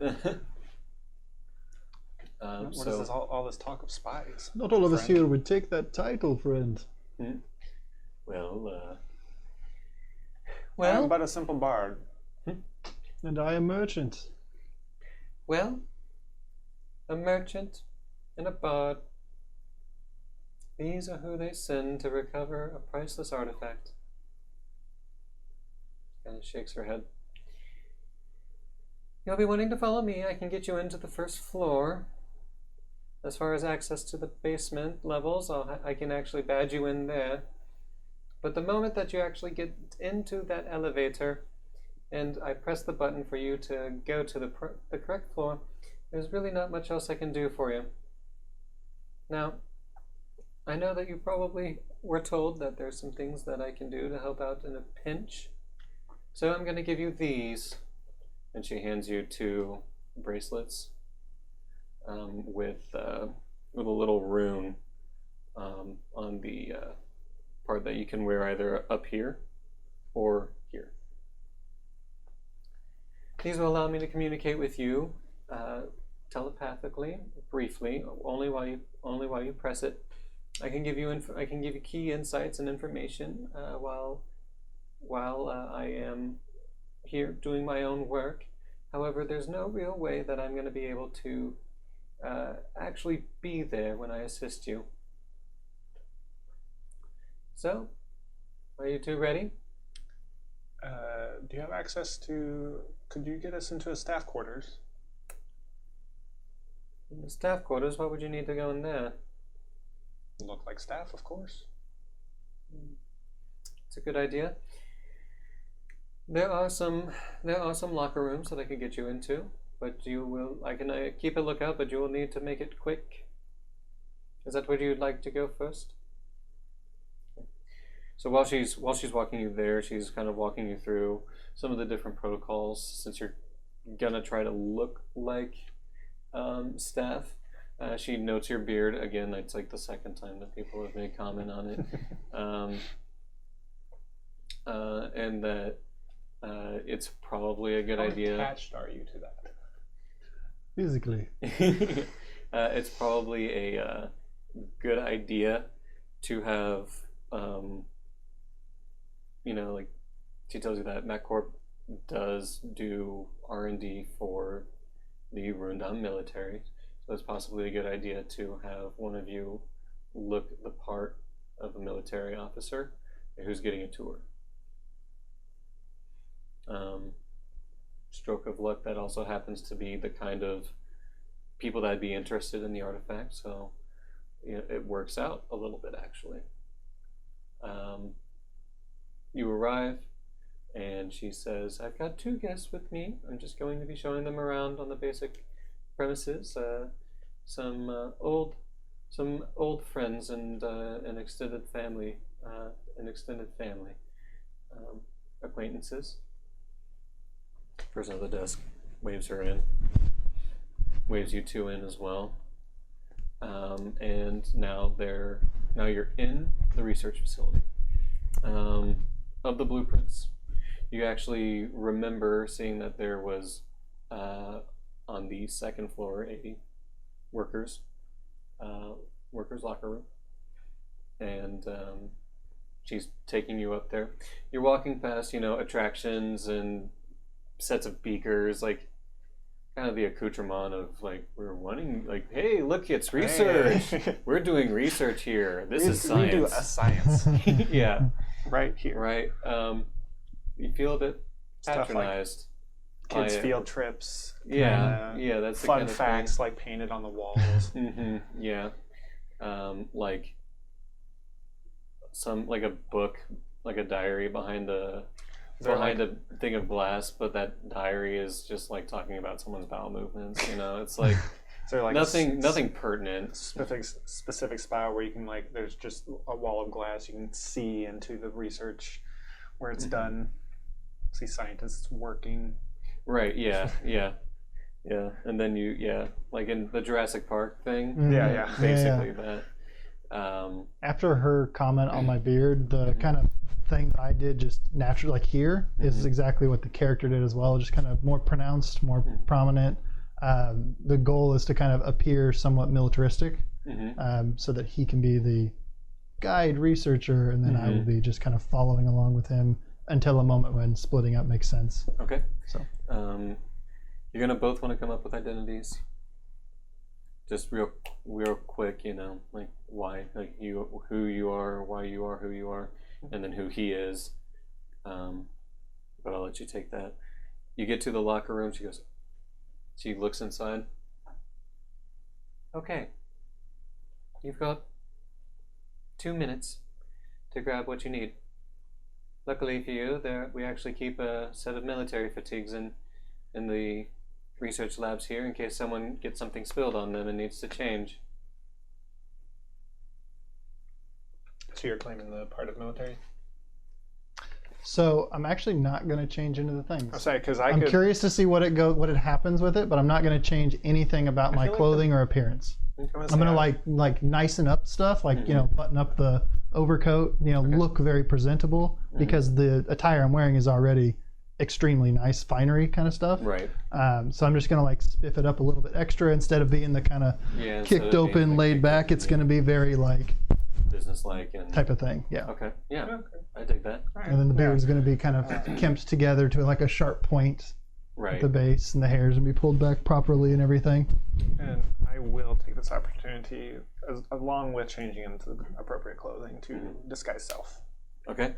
Is Nice. That's a spell? Yeah, it is. Yeah. Okay. Scares me that he asked that. You find an identification badge of in the locker that you actually took the clothing out of, and you're going to probably try to make yourself look kind of like that person. Yep. Seems helpful. Yeah. Can't possibly go wrong. Okay. As you cast it, you notice that you kind of like you get a little bit more of a punch, and then your Avoid that. chins multiply by 2. Your hair starts to slowly recede, and then your eye color changes. Your nose changes a little bit. What like ranking or access does this badge have on it, or give us? Anything better than what the lady that's our guide already has, or worse? So hers is blue, and this badge is red, and that's what you get to know. Perfect. Yep. Is she still there? Can we kind of ask her? Yeah, I mean, she's when we keeping step watch. out, yeah. Okay. And then I so just kind of like poke out, like, what's this? What's the color coding system? yeah, he's got access. Okay. Nice. Yeah. Like, yeah, he can do it. That'll work. All right. And so do you like, so you're disguised now, you're spiffed up. All right. So like I said, what is the name of this person? Demiris. No, the one I'm disguised as. Oh, the one that has access? Yeah. Is it on their badge or whatever? Yeah. So his name is Harold Archibald. Harold Archibald. Mm-hmm. Okay. He's 34. His hobbies are 1, knitting, 2, like a form of billiards, and 3, mixed martial arts. Yeah.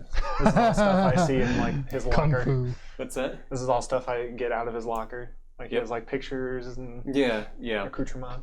Mm-hmm. Yeah, that's everything that you see there. Like you see like a knitting kit, and you see and you see like His lucky 8-ball. yeah, mixed martial arts gloves, and then you see like a broken down cue stick. So that's what you see in his locker. Any pictures? Just of like different mixed martial arts fighting events, and No drawings or depictions of like family or. not that you can tell. He's not lonely. Yeah. He just knows himself. Sure. Hey. Kudos. You got your hobbies. You're self-fulfilled. Yeah, he's high-ranking researcher, so he probably didn't have time. Mm-hmm. All right, so you are now Harold Archibald, and you And are who are still you, but Captain Ravenelli. Ravenelli? Ravenelli. Ravenelli. Okay. Rivinelli? Ravenelli. Okay. All right. So, off you pop then. I have to get back to my research. As you do. I have to keep the cover up. So we're looking for sub-basement 2, correct? Sub-basement 2, correct. I appreciate your assistance. How often do you speak of these extracurricular activities with others? She kind of looks down. I'm not proud of them. And then she just kind of, in Dwarven, she excuses herself and leaves. She said that. Do I get a feeling that she might not be fully on our side? Like she might potentially be a problem for us, like she might betray us or something along those lines? No, or is like she's just kind of stuck into it? You get a feeling that like She'd rather not be doing there is the reason why she is a part of this whole scheme and plot. She actually had nothing to do with it, but she just got kind of caught up in it, and that's all that you kind of get out of it. Like she wasn't directly involved, but she became involved because other people made some mistakes. Interesting. Well, I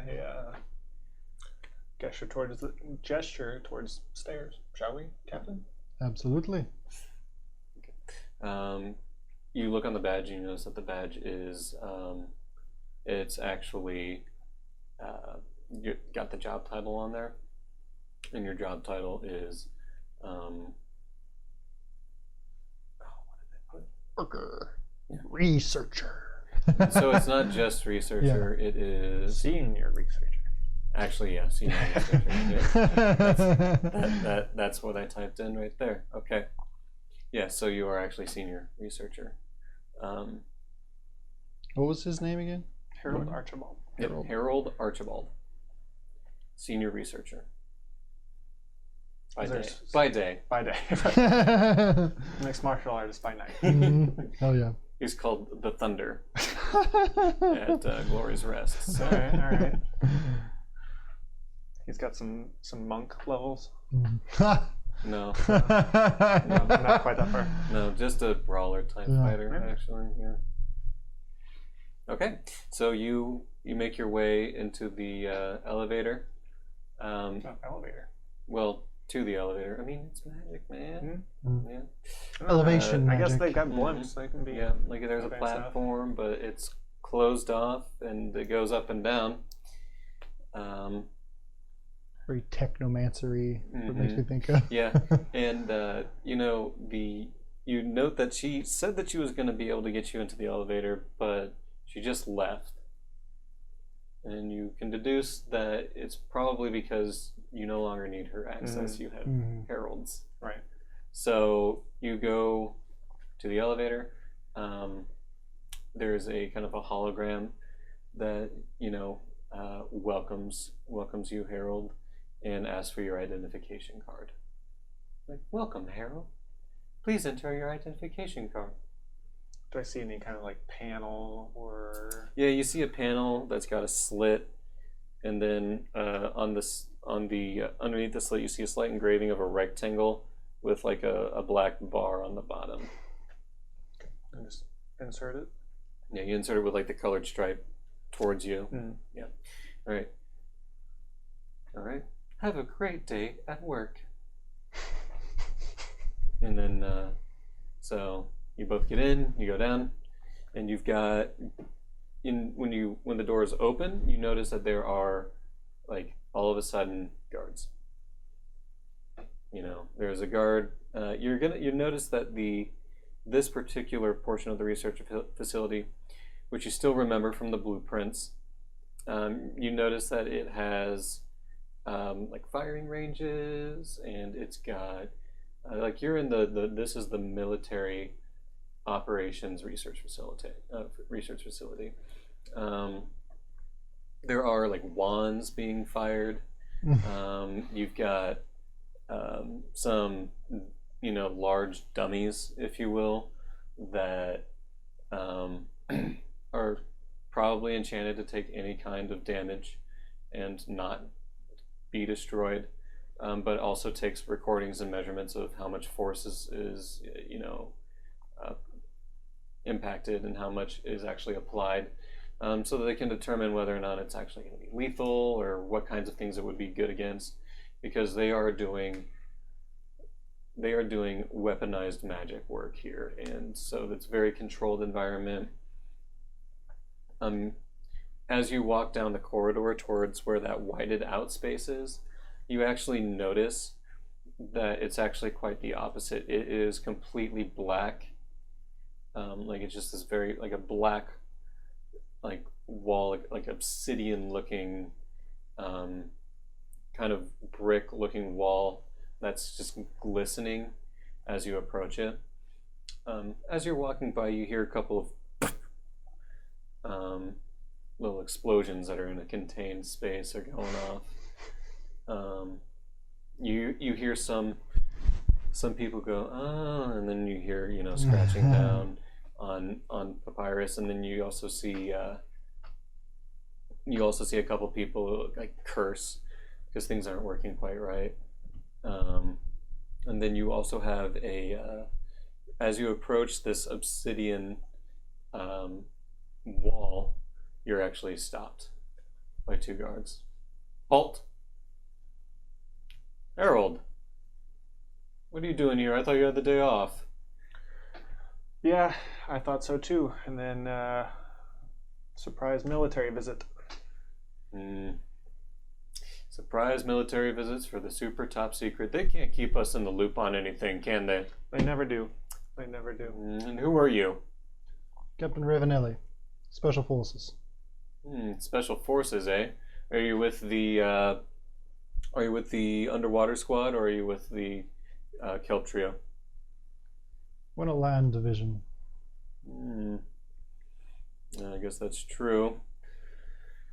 Land divisions, they keep a little bit more secret than even I know of. Had a buddy in a land division. You might have heard of it. It was the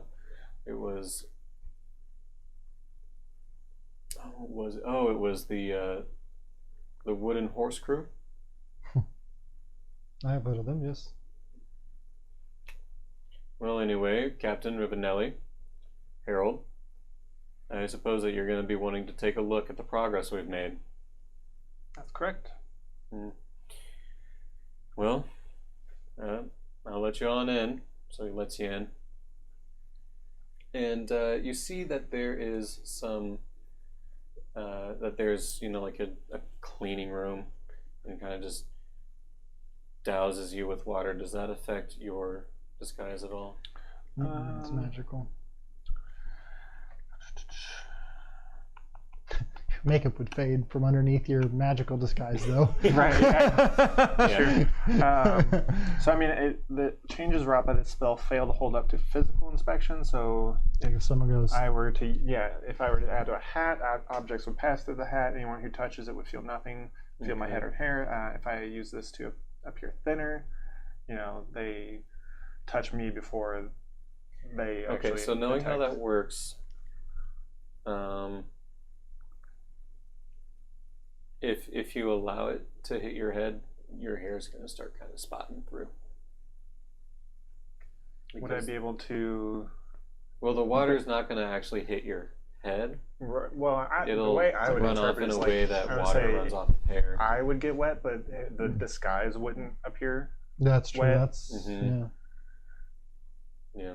So, how do you deal with that? How I deal with that?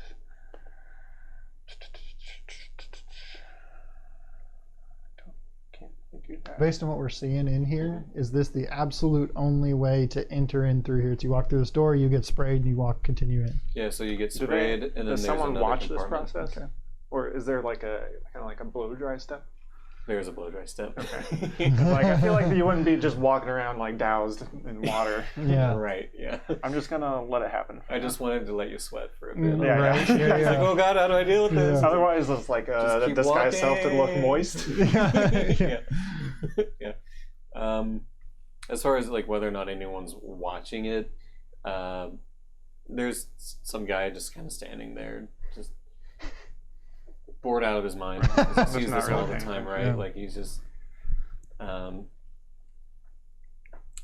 But you also see the next one. There's just another corridor with lights that are just kind of pointing you in the right direction. It's still pretty dark, and you feel like there's like glass on either side, and it looks like it's probably a one-way mirror.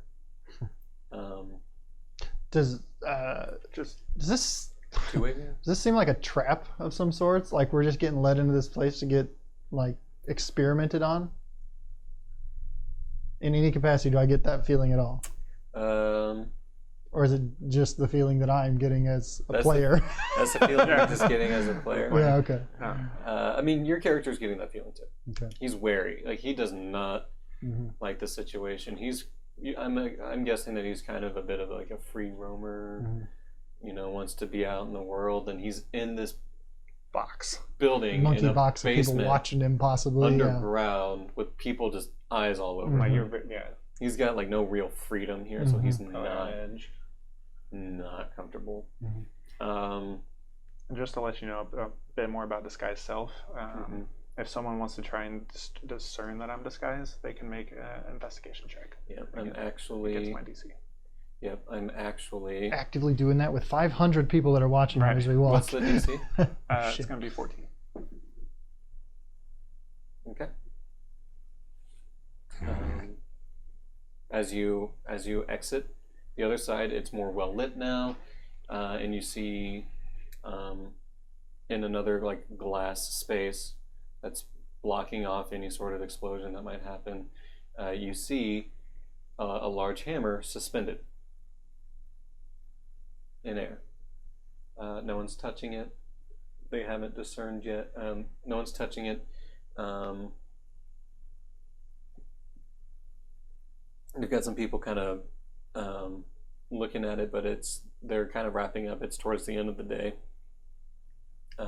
You know, they've put it away basically, but they don't want it just laying about. They don't just leave it laying there. So you get a couple of polite nods for the people who are walking out.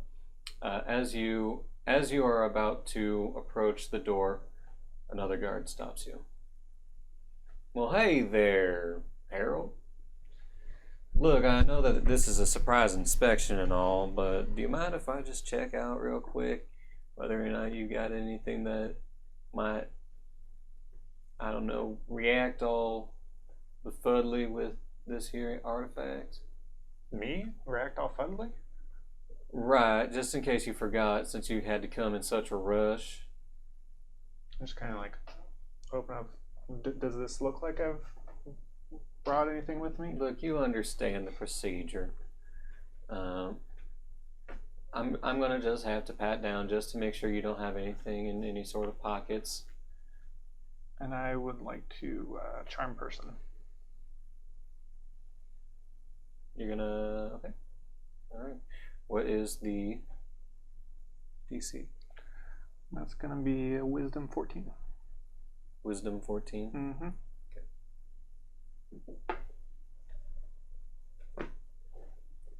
Saved by the DM screen. You rolled a nat 1. So Good deal. he is charmed. Technically, already regarded me as a friendly acquaintance, but He's a friendly person, Yeah. but he doesn't regard you as a friendly Yeah, okay. But acquaintance. now you are. He's and also does he have a name badge or anything like that? Anything identifying? he's got a patch right here, and his name is Guardsman Gildentrow. Gildentrow? Gildentrow. Okay. Come on, Gildy. It's me. You know, I'm here basically every day of my life. I know, but rules are rules. I guess this time, since you've been here so long, You probably would have already taken care of it. Go ahead and head on in, but I will need to check this gentleman here. That's understandable. It's All not right. understandable, sir. Your rank does not permit you to lay hands on me. Not even in this place. You should know this. Got a point there, Gildy. I can't see your patch. What is it? You don't carry patches in special forces, you fool. I guess that's true. Sometimes they come in uniform, though. They like to be all fancied up. But I guess you just dress fancy anyway.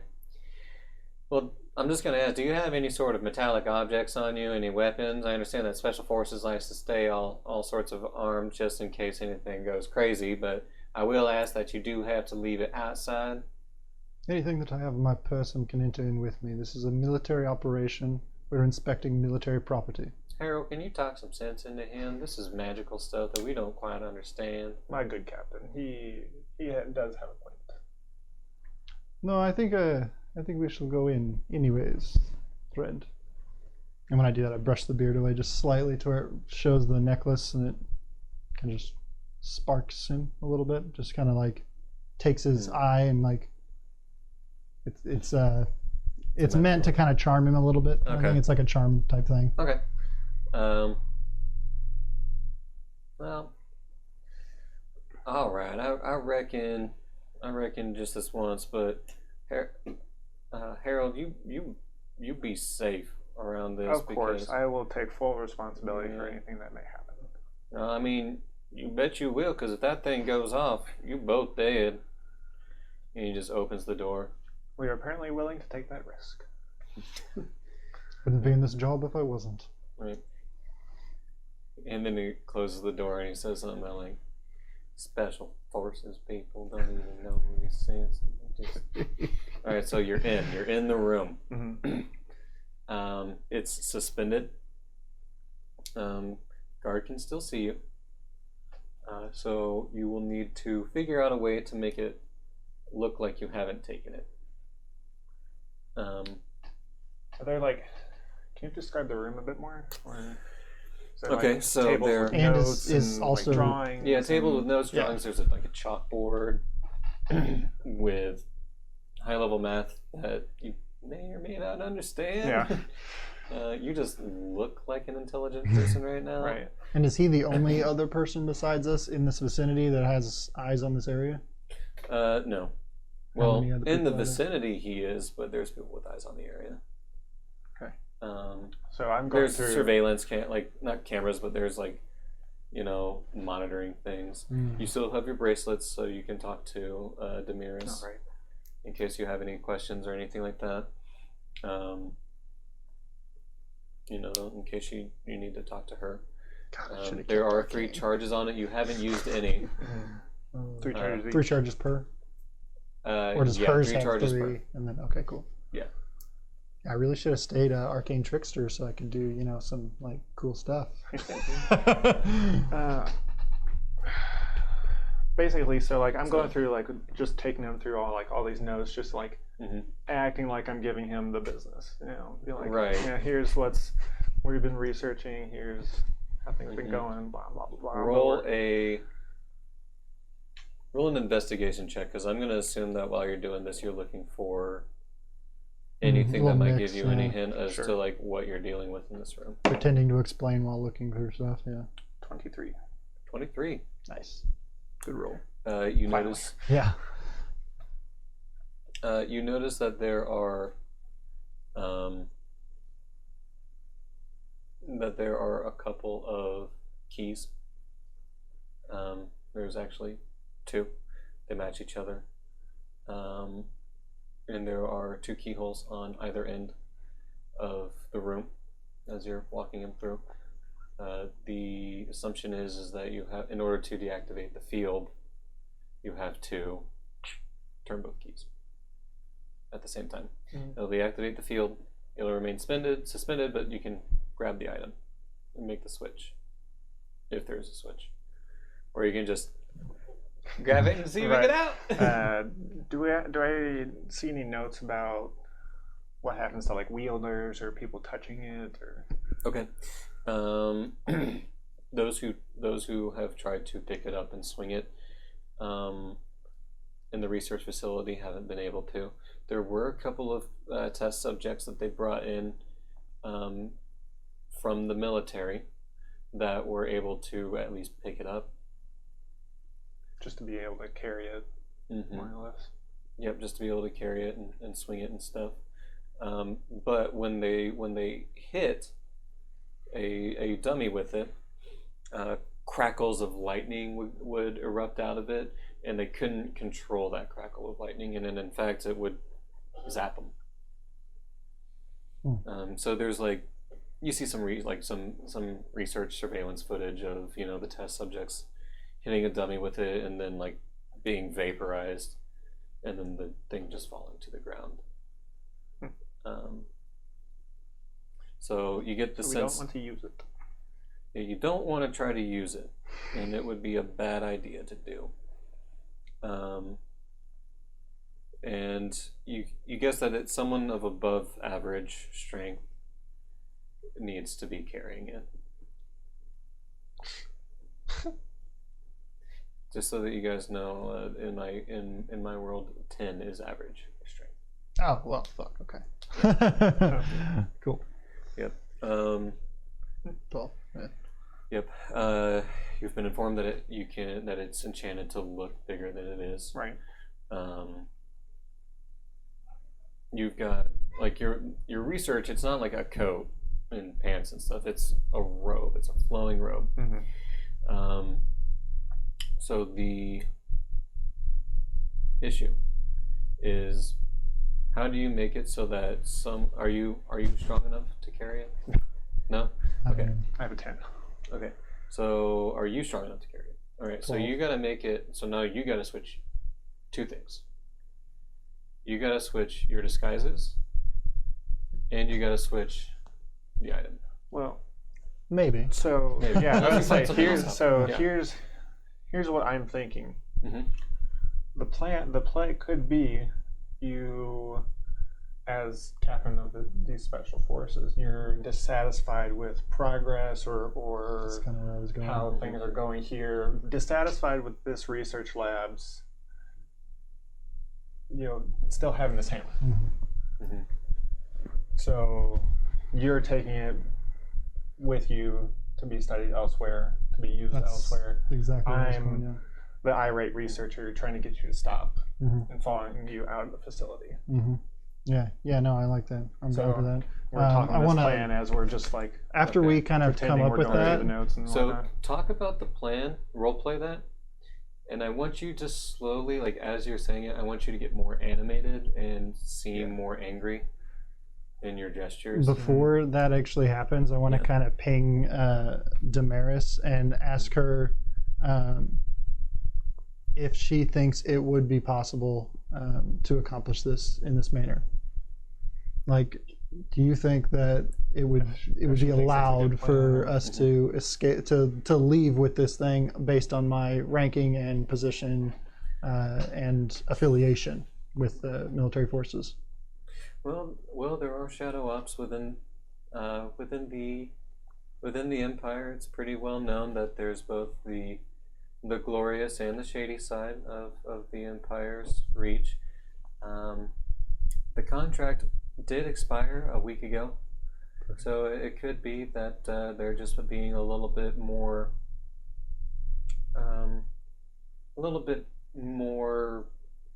aggressive about recovering what they have and finding another company to go with it. As far as I know, that it could work. You will need to be wary though, that if they see you walking out with the hammer, just holding it, you will be stopped and you will be asked to put it back until a proper recovery team can take it. Do we in this room? Do we see any kind of like case? Yeah, cases, bags, like some duffel bag of some kind.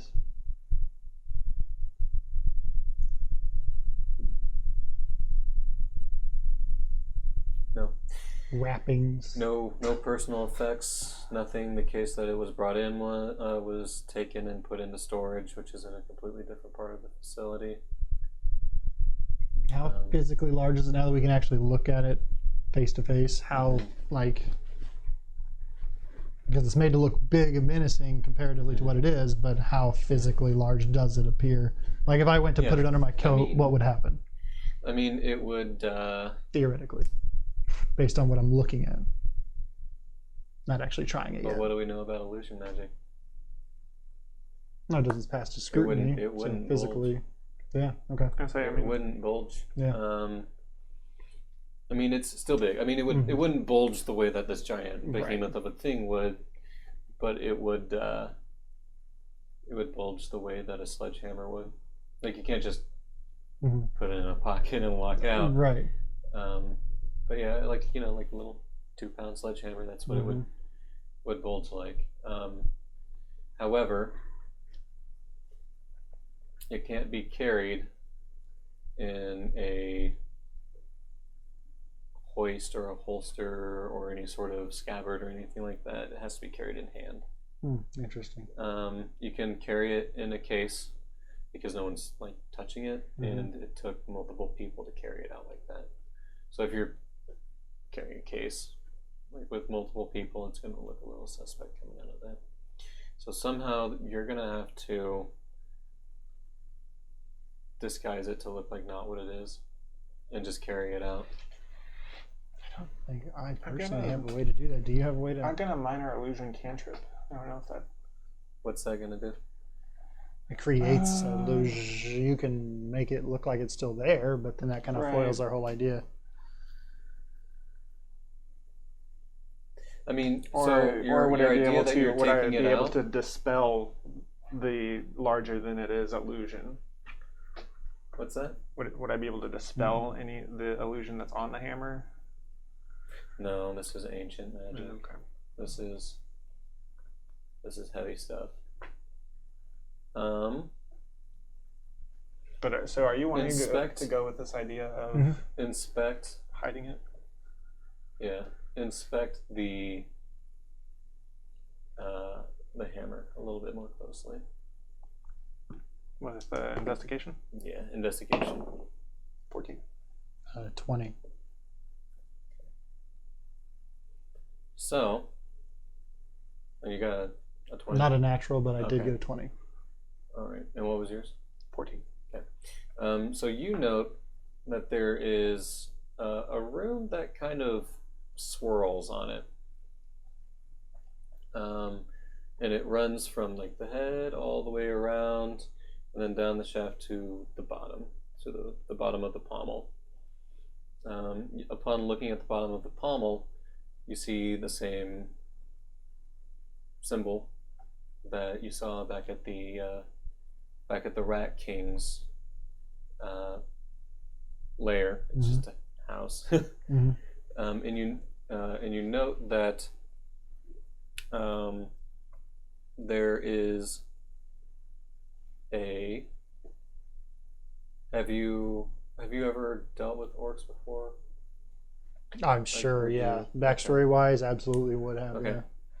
Yeah. It's not like a language thing or anything, but I absolutely would have at some point. You note that there is a common phrase in Orcish. You don't speak Orcish, but in dealing with them, it's kind of like understanding Ola. Yeah, you don't speak Spanish because you know the word Ola. Right. That there is a phrase called Mok Gra, which is strength and honor. And for some reason, you get the feeling that that's all connected. That if he needed a smuggler, he could have asked anybody. But he asked for you. Okay. So I'm gonna say, Harold, it is time that we do this now. It's been far too long. You had a week extra time, and it is time for us to request this item. Use your key. Let's go. And I'm going to grab the key and kind of walk off. If you're fighting, feel free. But right. I'm gesturing madly, but still grabbing it, backing into the keyhole. Mhm. Like, you don't know what you're dealing with. That is the point. Neither do you. And it's been so we can discover long. it. You think you can discover these things, however, you have not been able to. You told us you thought you could discover it months ago. We need to use this technology now. Okay. All right, and then you'd hear as kind of the field, just powers down and dissipates. The crystals that were suspending it are dimmer now. It's still suspended, but you don't see any shimmering field around it. You feel like you can grab it safely. Yeah. And I am going to just grab it. And when I grab it, I want to, as I'm kind of pulling it out of that field, immediately say that phrase. All right. So the moment that you say Mokra, the weapon actually turns into just a normal looking hammer. Mm-hmm. Like the kind of hammer a carpenter would use to build a house. Mm-hmm. Perfect. Yeah. If I try to put it just in my belt underneath my coat, does that work? Just to stick it in there, just to You'll keep have it to walk out of out sight holding kind of it in thing? Or is hand. it still the physical, like it must be carried? Yeah, it has to be like Perfect. carried. It was a tool that's meant to be used. Yeah. So Cool. In that case, maybe we turn the field back on. Minor illusion, you're walking out with this hammer, yelling at me about the state of this lab and leaving tools laying around. I have an idea for the hammer. I think I'll say like this. So we shut that. Did you cast the thing? let's Cool. cast it. And then as we're kind of walking out, the goal was to have this weapon right here transformed into what that is, and just kind of blowing past the guard, not like but like ignoring his existence. Like, this was supposed to be that weeks ago now. My hammer was supposed to function as that hammer. Captain, this is an arcane object, thousands of years older than we even can comprehend. That's no excuse to me. You were supposed to be the best. You specifically, Harold, were supposed to be the best. And I am. And we're still going continually. Yeah. How far have we made it at this point? Just You made it back to the lift. You're not going past any administrative places.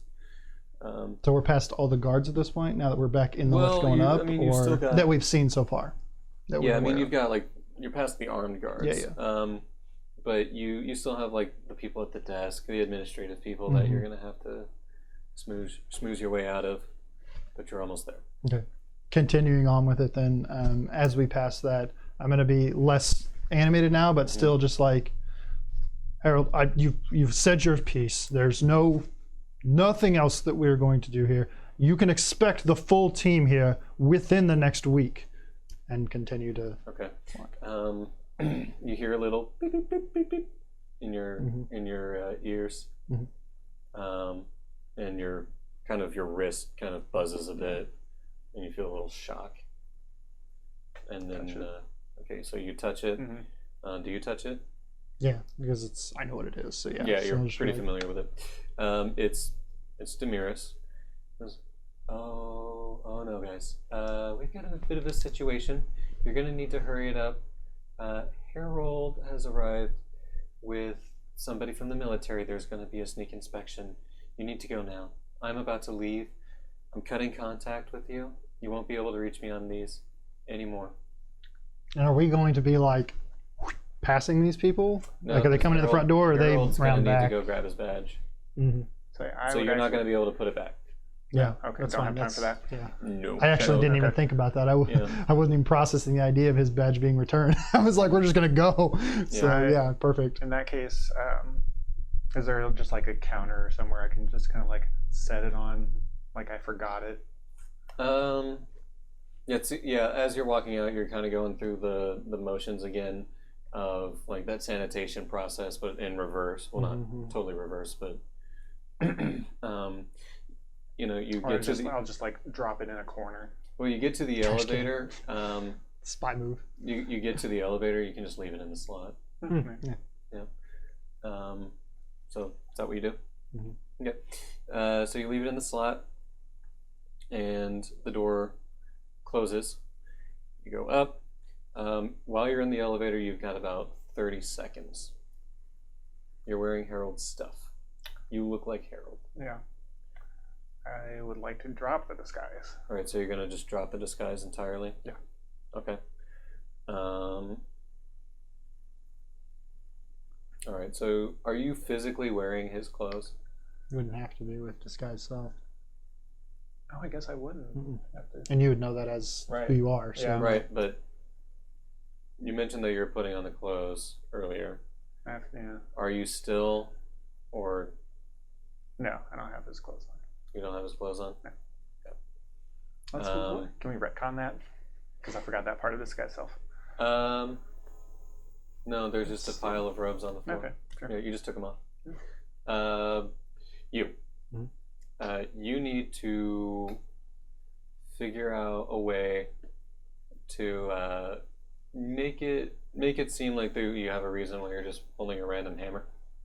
So my understanding of our placement and where we were in the path of leaving was that we were already at the front, basically. So like we're leaving because I'm telling him we're done with this. This was supposed to be my hammer was supposed to be that hammer. Yep. So you're at the lift. You still have to cross the lobby. Frustrated. Yeah. Yeah. You still have to cross the lobby. So if you're just gonna walk out. I could. I'm gonna be a tourist. Okay. Yeah. Yep. That works.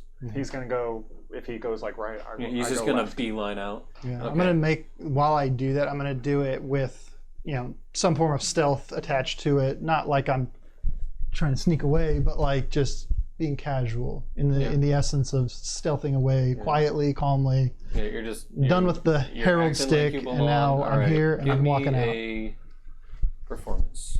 Performance. No. Give me a would it be just deception probably. I mean, I was specifically trying to stealth it. You're convincingly hiding the truth, either verbally or through your actions. So you're trying to pretend that you are not doing something that you are doing. And while he's got so give me a deception check. I've just got like a scroll or parchment or something. I'm just like pretending I'm taking notes. All right, roll me a deception check. Or actually taking notes on. Yeah, you're actually taking notes. Okay. Then you don't need to do deception. You are actually a tourist now. You dress like it. You look like it. Cool. 10. 10 total? Okay. You are stopped by the person at the front desk, and they say, "Visitor's badge?" No. We've been over this 100 times with every single person that I've spoken with while I've been in this space. I am Captain Ravenelli of Special Forces, the Armed Brigade here, visiting for an inspection. Oh, so sorry. Just have a nice day. Like this Thank person is tired. And sorry. Tis been a day, and you are not the first. Yeah. Good day, and walk out. Okay. All right, and so you're out. You're out. You've stolen it. You are still in for a period of time. For an amount of time. Okay. All right. Until, do you like, both just head? All right. So here's the question: where do you go? What are the alleys like here? Also, can you put that down? Sorry, I've been meaning to say it, but like that's fine. It's got a lot of footage on it. Okay. You are. The alleys in the plaza are kind of just. You see a couple of them. They have like loading bays. Yeah, they're more like you're not gonna see someone normally be there, especially not someone that's a normal person as far as appearances. Yeah, so it's for like people who are moving different cargo around. Because you are at a research facility, there's all sorts of stuff there. And then as you get more to like the university space, you just see like university students just like bustling everywhere, and it's pretty wide open. There's not a whole lot of alley area. Closer to the market, you start seeing more alley stuff because you start seeing more shops. But yeah, even then, there's nothing. Okay. Yeah. Personally, I would like to see if there's any of those kind of camera things, and then try to stay out of line of sight of those, or any other types of guards or anything that might be a problem. The best way to do that is to head to the market. Yeah. Instead of going through West Rundum. Right. Because West Rundum is like the only place that really has those. So yeah, you go to the market. It's super busy. You have to maintain a hold of the hammer. As you do. I'm gonna do so casually though, like not like to where I'm just like this, but kind of, you know, grab like on it to where the back end of it is kind of up against my arm, kind of thing. Just and you can like grasping it, kind of, you know, moving my position, so I'm not like stiff arming it, but just kind of, you know, casually switching up positions. Yeah, give me a sleight of hand check. Okay, that die fucked me last time, so we'll go with this one, which will be better. Sleight of hand is a +2, so 14. Okay. As you hold it, and you know, the more that you're kind of just like working with it, it seems to feel a little bit more natural in your hand, and you're actually able to hide it more easily the more you walk with it. Being in a really bustling space when you're in the market, you're mostly making sure that you hold on to it so that someone else doesn't yank it from you. Because people walking around with mallets and you know, with like a carpenter's hammer in a market aren't all that unusual. Yeah. So yeah, you successfully make it through the market. What are you doing? After I've seen him get out and spend a little more time, you know, playing the role of tourist. Okay. Yeah, I've seen the sights now.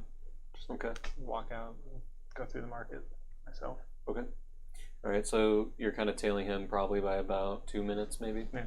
Okay. Roll a survival check, both of you.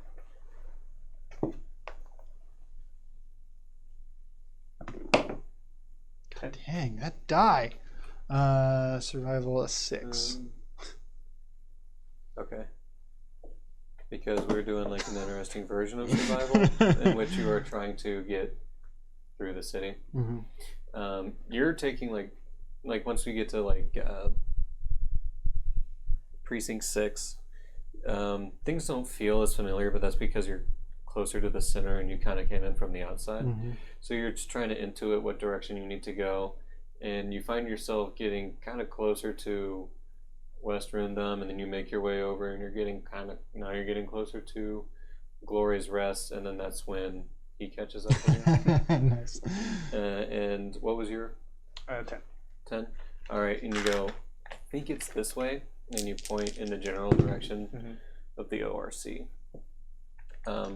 Now, here's the real question. Do you go straight back to the Rat King, or do you take another path? I mean, you should go there. Yeah, that's the end goal, so I'm going to specifically go just to him. Not like, headed to the Rat King, here we go. It's going to be, you know, still casual quiet, and just kind of like, I'm supposed to be here. Yeah. I'm going through a tunnel or whatever. So you get to the the kind of gate kind of thing on the fence, and you see the guards. It's been 12 hours. It's been a long day. You guys have been walking. You're tired. The guard has changed, and they see you approach, and they tell you, "Halt." Yes. And they just go, "Who are you?" This is right. You were not here earlier. We were here to see the Rat King. We came by way of the Mermaid earlier. I'm known as the Raven. No Rat King here. if I say this sentence again, like what's on the thing, if I just say that out loud, just say it, what happens? Does anything happen to the thing, or did they acknowledge anything? You gotta do it to find out. I'm doing it. Okay. So yeah. So you say it, and then the hammer goes back to the form that it was back in the research lab. Okay. And they just kind of like go completely slack-jawed, right? And then they kind of look at each other, right? And then they shout in Orcish some guttural tones, and they're like, and they say, "Put that thing away, you fool." Would imagine so, right? And I say the phrase again. Right. And then an orc, the lieutenant, comes to greet you, and he says, they're with him. So something that you notice is that if you're an outsider in the ORC, you got to be with somebody. Mm-hmm. They let you through. You go to the Rat King's house, and he's waiting for you this time.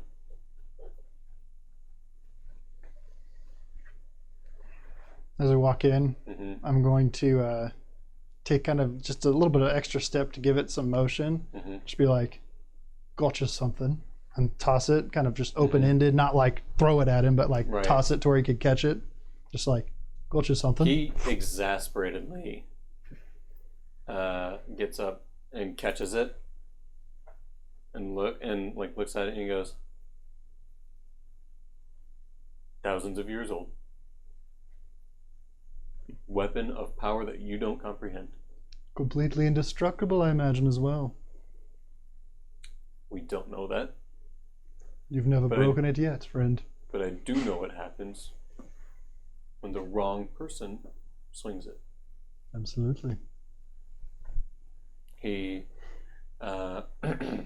takes it in his other hand, pulls off the glove that he was wearing, and puts it in his hand, and he doesn't say anything, and it just activates. Yeah. And it starts crackling with energy and glowing with like blue lightning energy and red kind of fiery energy, and you see like this kind of green life energy emanating, all just swirling around the hammer. And he goes, "This is my birthright. And this is the tool that I will use to rebuild my people." And then like when he says, "rebuild my people," it shrinks back to the carpenter's mallet. I believe with this is truly what I needed. You just need a fucking hammer. Your debts are Houses forgiven. for every orc. And he's like, and he goes, "Mogra." Mogra, friend. And that is the end of our story. Woo! You guys should clap too. Yep. So that's all I've got. I'm gonna toss it back over to this one. So that was Soroman's show. If you liked it, let him know. Absolutely. I thought it was fantastic. I loved it. Great job, man. And we will be back to our normal homebrew campaign next week with Bryn and Kale at Strats picking up where we left off last week, while we still await the conclusion of what may be happening with Maze. So thank you guys for watching. We appreciate you guys, every single one of you, and we'll see you next time. Adios.